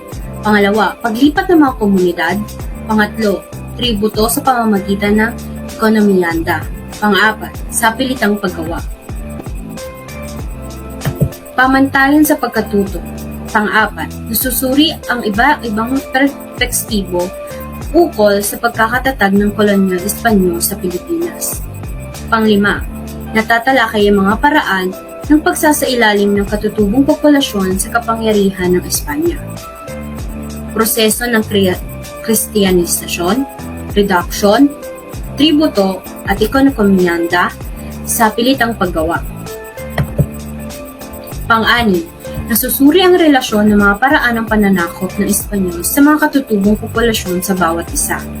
Niuugnay ang kristiyanisasyon sa reduction. Natatalakay ang konsepto ng ekonomiyanda at mga kwantitatibong datos ukol sa tributo, kung saan ito kinokolekta at ang halaga ng mga tributo.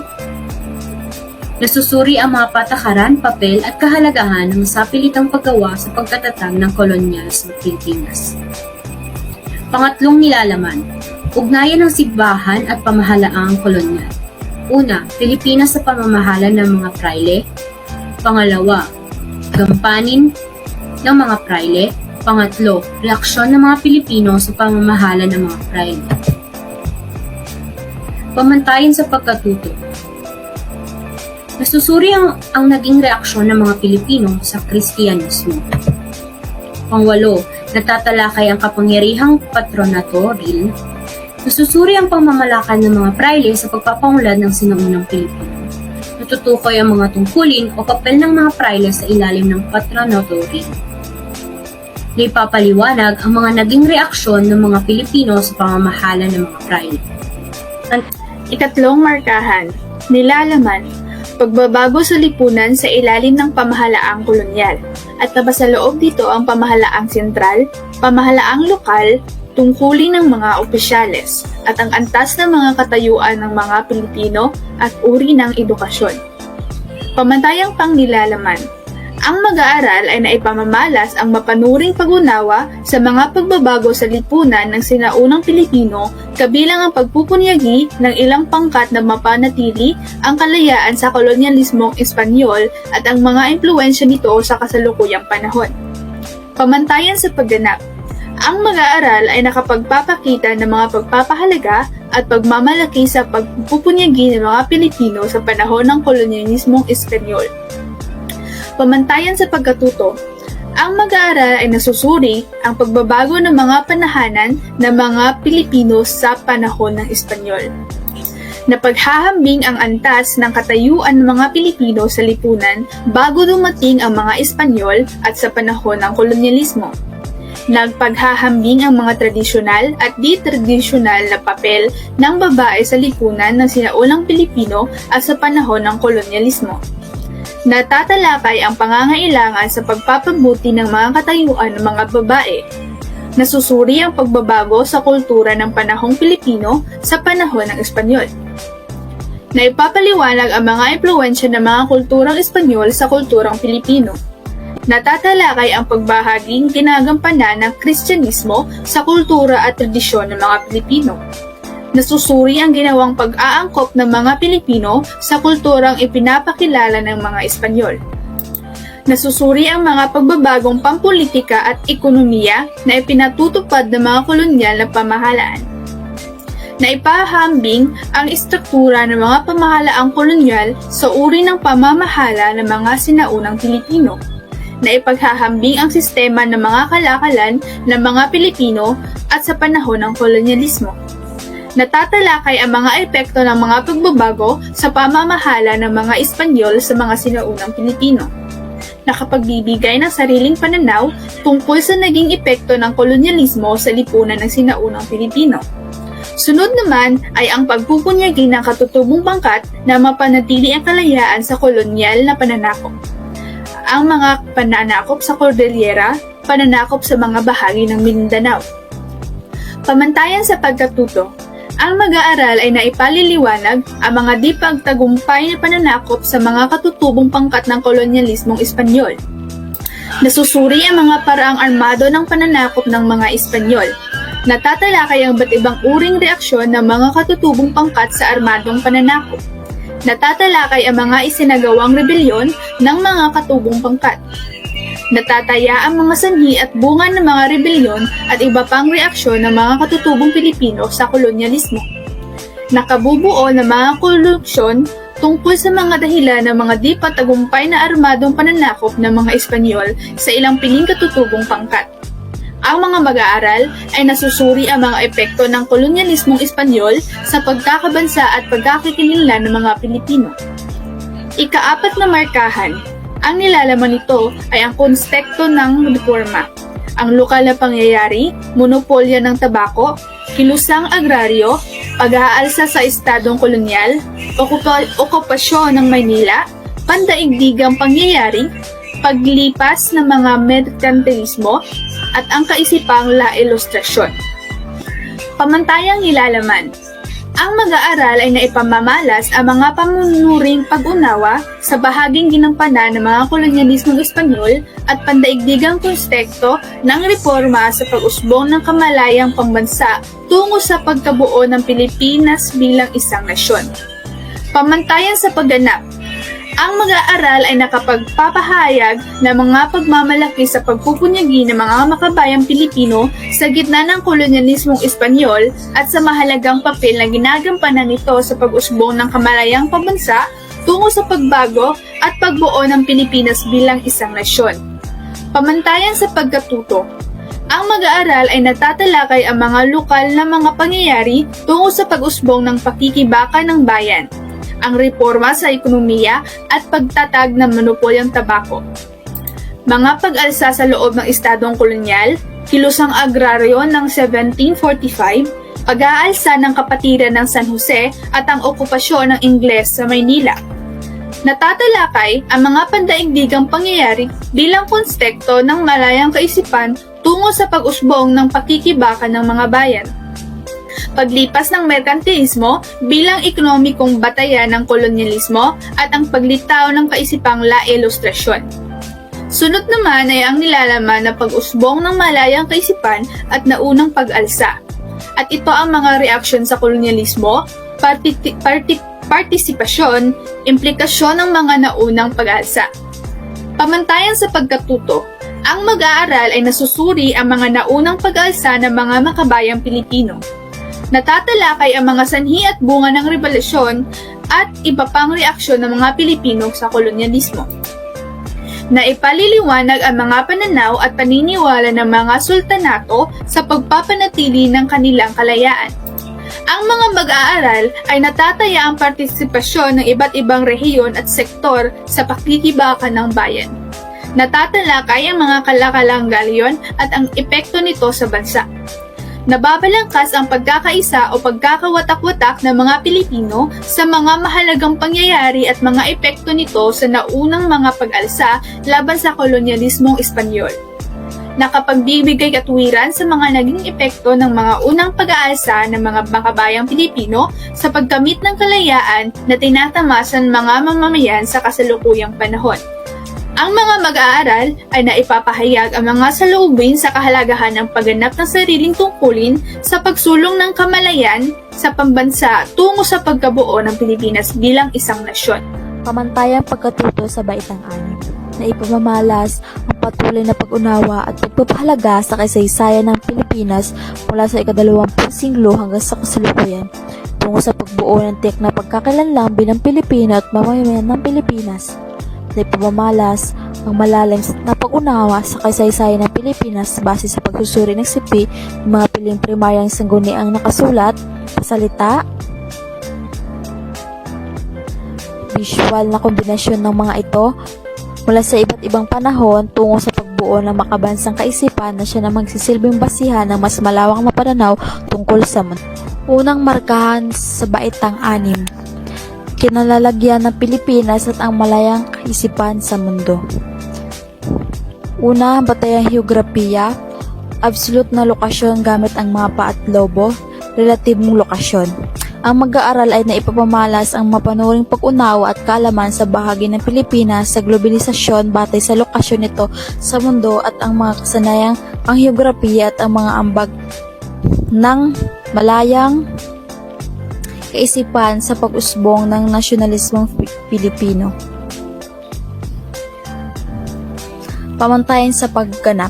Ang mag-aral ay naipamamalas ang pagpapahalaga sa kontribusyon ng Pilipinas sa isyong pandaigdig batay sa lokasyon nito sa mundo. Pamantayan sa pagkatuto, natutukoy ang kinalalagyan ng Pilipinas sa mundo sa loob ng mapa batay sa absolute location nito or longitude or latitude. Pangalawa, nagagamit ang grid sa globo at mapang politikal sa pagpapaliwanag ng pagbabago ng hangganan at lawak ng teritoryong Pilipinas batay sa kasaysayan. Pangatlo, na ipapaliwanag ang kahalagahan ng lokasyon ng Pilipinas sa ekonomiya at politika ng Asya at mundo. Apat, nasusuri ang konstekto ng pag-usbong ng liberal na ideya tungo sa pagbuo ng kamalayang nasyonalismo. Dito rin natatalakay ang epekto ng pagbukas ng mga daungan ng bansa sa pandaigdigang kalakalan. Dito rin na ipapaliwanag ang ambag ng pag-usbong ng uri ng mestizo at ang pagtitibay ng dekretong edukasyon ng 1863. Sa ikalawa, ay kilusang propaganda or katipunan at himagsikan. Rebolusyong Pilipino ng 1896. Ang Deklarasyon ng Kalayaan sa Kawit, ang Lupang Hinirang, ang Pambansang Bandila, ang Pambansang Bayani, ang Republika ng Malolos, ang Saligang Batas ng Malolos, ang Simbahang Iglesia Filipina,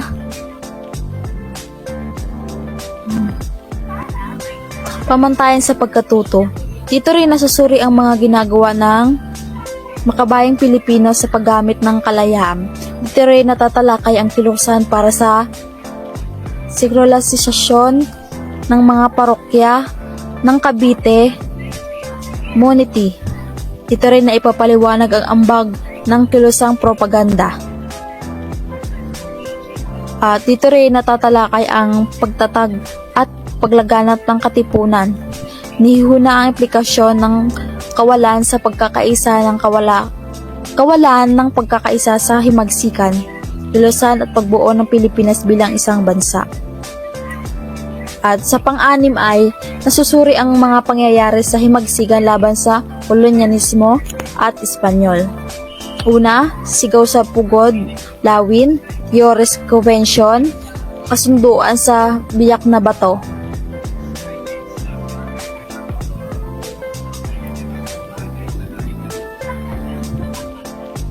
Ang pangpito ay natatalakay ang mga ambag ni Andres Bonifacio, ang katipunan at himagsikan ng 1896 sa pagbuo ng Pilipinas bilang isang bansa. Ikalawang markahan, pagpupunyagi sa panahon ng kolonyalismong Amerikano at ikalawang digmaang pandaigdig. Una, pagbabago ng patakaran ng kalakal, transportasyon, sistema ng edukasyon. Pangalawa, free trade. Pangatlo, pagsupil sa nasyonalismo. Pang-apat, Pilipinisasyon. 5. Mga batas na may kinalaman sa pagsasarili. Philippine Organic Act of 1902, Batas Pilipinas ng 1902. Philippine Autonomy Act of 1916, Batas Jones. Philippine Independent Act of 1934, Batas Tyding-McDuffie. So, naipapamalas ang mapanuring pag-unawa sa pamamahala at mga pagbabago sa lipunang Pilipino sa panahon ng kolonyalismong Amerikano at ang pananakop ng mga Hapon at ang pagpupunyagi ng mga Pilipino na makamtan ng kalayaan tungo sa pagbuo ng kamalayang pagsarili at pagkakakilanlang malayang nasyon at estado. Nasusuri ang mga pagbabago sa lipunan sa panahon ng mga Amerikano. Natatalakay ang sistema ng edukasyon, ipinatutupad ng mga Amerikano at ang epekto ito. Natatalakay ang kalagayang pangkalusugan ng mga Pilipino sa panahon ng Amerikano. Natatalakay ang pag-unlad ng transportasyon at komunikasyon at epekto nito sa pamumuhay ng mga Pilipino. Kasunod, natatalakay ang mga patakarang pasifikasyon at kooptasyon ng pamahalang Amerikano, nilalarawan ng sistema at balangkas ng pamahalaang kolonyal. So, nasusuri din dito ang mga patakaran ng malayang kalakalan of free trade na pinairal ng mga Amerikano. Dito rin natatalakay ang epekto ng malayang kalakalan, halimbawa kalakalan ng USA, pananim at sakahan. Ikatlong markahan, pagtugon sa mga suliranin, issue at hamon sa kasarinlan ng bansa. Nilalaman, mga hamon sa nagsasariling bansa, ikatlong republika ng Pilipinas. Mga hamon sa kasarinlan, una ay ang colonial mentality, pangalawa, mga di pantay na kasunduan at pagsandal sa US. Pangatlo, base militar ng US sa Pinas. Pang-apat, parity rights at ang ugnayang pangkalakal. Panglima ay ang iba pang suliranin. Pamantayang pangnilalaman na ipamamalas ang mas malalim na pangunawa at pagpapahalaga sa pagpupunyagi ng mga Pilipino tungo sa pagtugon sa mga suliranin, issue at hamon sa kasarinlan. Pamantayan sa pagganap na pagpapakita ng pagmamalaki sa kontribusyon ng mga nagpunyaging mga Pilipino sa pagkamit ng ganap na kalayaan at hamon ng kasarinlan. Pamantayan sa pagkatuto, nasusuri ang mga pangunahing suliranin at hamon sa kasarinlan pagkatapos ng ikalawang digmaan, pandaigdig. Nandito nakatatalakay ang suliraning pangkabuhayan pagkatapos ng digmaan at ang naging pagtugon sa mga suliranin. Natatalakay ang ugnayang Pilipino-Amerikano sa konteksto ng kasunduang militar na nagbigay daan sa pagtayo ng base militar sa Estados Unidos sa Pilipinas. Natatalakay ang parity rights at ang ugnayang kalakalan sa Estados Unidos. Naipaliliwanag ang epekto ng colonial mentality pagkatapos ng ikalawang digmaang pandaigdig. Pangalawa ay nasusuri ang iba't ibang reaksyon ng mga Pilipino sa mga epekto sa pagsasarili ng bansa na ipinapahayag ng ilang di pantay na kasunduan tulad ng Philippine Rehabilitation Act, Parity Rights at kasunduang base militar. Nauunawaan ang kahalagahan ng pagkakaroon ng soberanya sa pagpapanatili ng kalayaan ng isang bansa. Dito nabibigyan ng konklusyon na ang isang bansang malaya ay may soberanya. Naipaliliwanag ang kahalagahan ng panloob na soberanya ng bansa. Naipaliliwanag ang kahalagahan ng panlabas sa soberanya ng bansa. At nabibigyan ng halaga ang mga karapatang tinatamasa ng isang malayang bansa. Nabibigyan ng katwiran ang pagtanggol ng mga mamamayan sa kalayaan at hangganan ng teritoryo ng bansa. Pangalawang nilalaman, ang mga patakaran at programa bilang pagtugon sa mga hamon sa kasarinlan. Narito ang si Manuel Rojas, Elpidio Quirino, Ramon Magsaysay, Carlos P. Garcia, Diosdado P. Macapagal, Ferdinand E. Marcos. Pamantayan sa pagkatuto, napahahalagahan ang pamamahala ng mga naging pangulo ng bansa mula 1946 hanggang 1972. Nasusuri ang patakaran at programa ng pamahalaan upang matugunan ang mga suliranin at hamon sa kasarinlan at pagkabansa ng mga Pilipino. Naiisa-isa ang kontribusyon ng bawat pangulo na nakapagdulot ng kaunlaran sa lipunan at sa bansa. Nakabubuo ng konklusyon tungkol sa pamamahala ng mga nasabing pangulo. Nakasulat ng maikling sanaysay tungkol sa mga patakaran ng piling pangulo at ang ambag nito sa pag-unlad ng lipunan sa bansa. Naiuugnay ang mga suliranin at issue at hamon ng kasarinlan noong panahon ng Ikatlong Republika sa kasalukuyan na nakakahadlang ng pag-unlad ng bansa.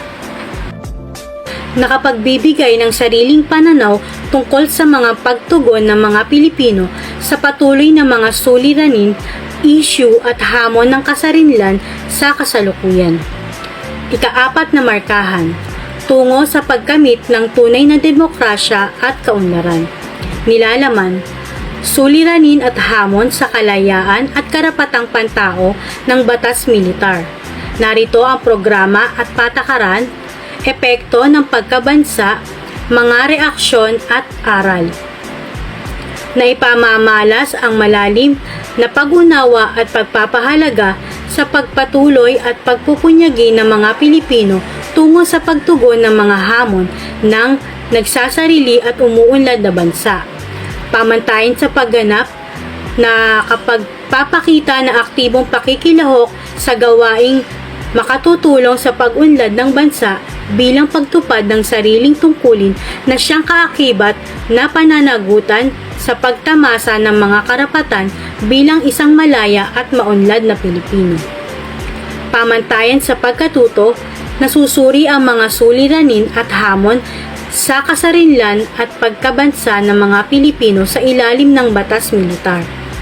Naiisa-isa ang mga pangyayari na nagbibigay daan sa pagtatakda ng batas militar. Nakabubuo ng konklusyon tungkol sa epekto ng batas militar sa politika, pangkabuhayan at pamumuhay ng mga Pilipino. Pangalawang nilalaman ay ang pakikibaka tungo sa ganap na kalayaan noong 1972 hanggang 1986. Hamon ng Diktatoryang Marcos, Pambansang Halalan 1981 at Pagpaslang kay Benigno Aquino. Pamantayan sa pagkatuto, natatalakay ang mga pangyayari sa bansa na nagbibigay wakas sa diktaturang Marcos. Naiisa-isa ang mga karanasan ng mga piling taumbayan sa panahon ng batas militar. Kasama sa mga nilalaman nito ang krisis pang-ekonomiya, snap election ng 1985, EDSA People Power 1 bilang mapayapang paraan ng pagbabago. Para sa pamantayan sa pagkatuto nito ay natatalakay ang mga pagtutol sa batas militar na nagbigay daan sa pagbuo ng samahan laban sa diktaturang Marcos. Naiisa-isa ang mga pangyayari na nagbigay daan sa pagbuo ng People Power 1. Nabibigyang halaga ang kontribusyon ng People Power 1 sa muling pagkamit ng kalayaan at kasarinlan sa mapayapang paraan. Pangatlong nilalaman ay ang patuloy na pagtugon sa hamon ng kasarinlan at pagkabansa 1986 hanggang sa kasalukuyan. Corazon C. Aquino, Fidel B. Ramos, Joseph Estrada, Gloria M. Arroyo at Benigno Simon C. Aquino. Pamantayan sa pagkatuto, nasisiyasat ang mga programa ng pamahalaan sa pagtugon ng mga hamon sa pagkabansa ng mga Pilipino mula 1986 hanggang sa kasalukuyan. Dito nasusuri ang mga patakaran at programa ng pamahalaan tungo sa pag-unlad ng bansa. Naiisa-isa ang mga kontribusyon ng bawat pangulo na nakapagdulot ng kaunlaran sa lipunan at sa bansa. Nakasusulat ng maikling sanaysay tungkol sa mga patakaran ng piling pangulo at ang ambag nito sa pag-unlad ng lipunan at bansa. Ang panglima ay natatalakay ang mga mungkahi tungo sa pagbabago sa ilang probisyon ng Saligang Batas 1987. Natatalakay ang karapatang tinatamasa ng mamamayan ayon sa Saligang Batas. Naiisa-isa ang mga kaakibat na tungkulin na binibigyang diin ang Saligang Batas ng 1987. Nasusuri ang mga kontemporaryong isyu ng lipunan tungo sa pagtugon sa mga hamon ng malaya at maunlad na bansa. Pampolitika, pangkabuhayan, panlipunan, at pangkapaligiran. Pangpito ay nabibigyang halaga ang bahaging ginagampanan ng bawat mamamayan sa pagtataguyod ng kaunlaran ng bansa sa malikhaing paraan. Dito na iuugnay ang kahalagahan ng pagtangkilik sa sariling produkto sa pagunlad at pagsulong ng bansa. Naipaliliwanag ang kahalagahan ng pagpapabuti at pagpapaunlad ng uri ng produkto o kalakal ng bansa sa pagunlad ng kabuhayan nito. Naipapakita ang kaugnayan ng pagtitipid sa enerhiya sa pagunlad ng bansa. At ang huli ay naipaliliwanag ang kahalagahan ng pagpapahalaga ng kapaligiran at naipapahayag ang saloobin na ang aktibong pakikilahok ay mahalagang tungkulin ng bawat mamamayan tungo sa pagunlad ng bansa.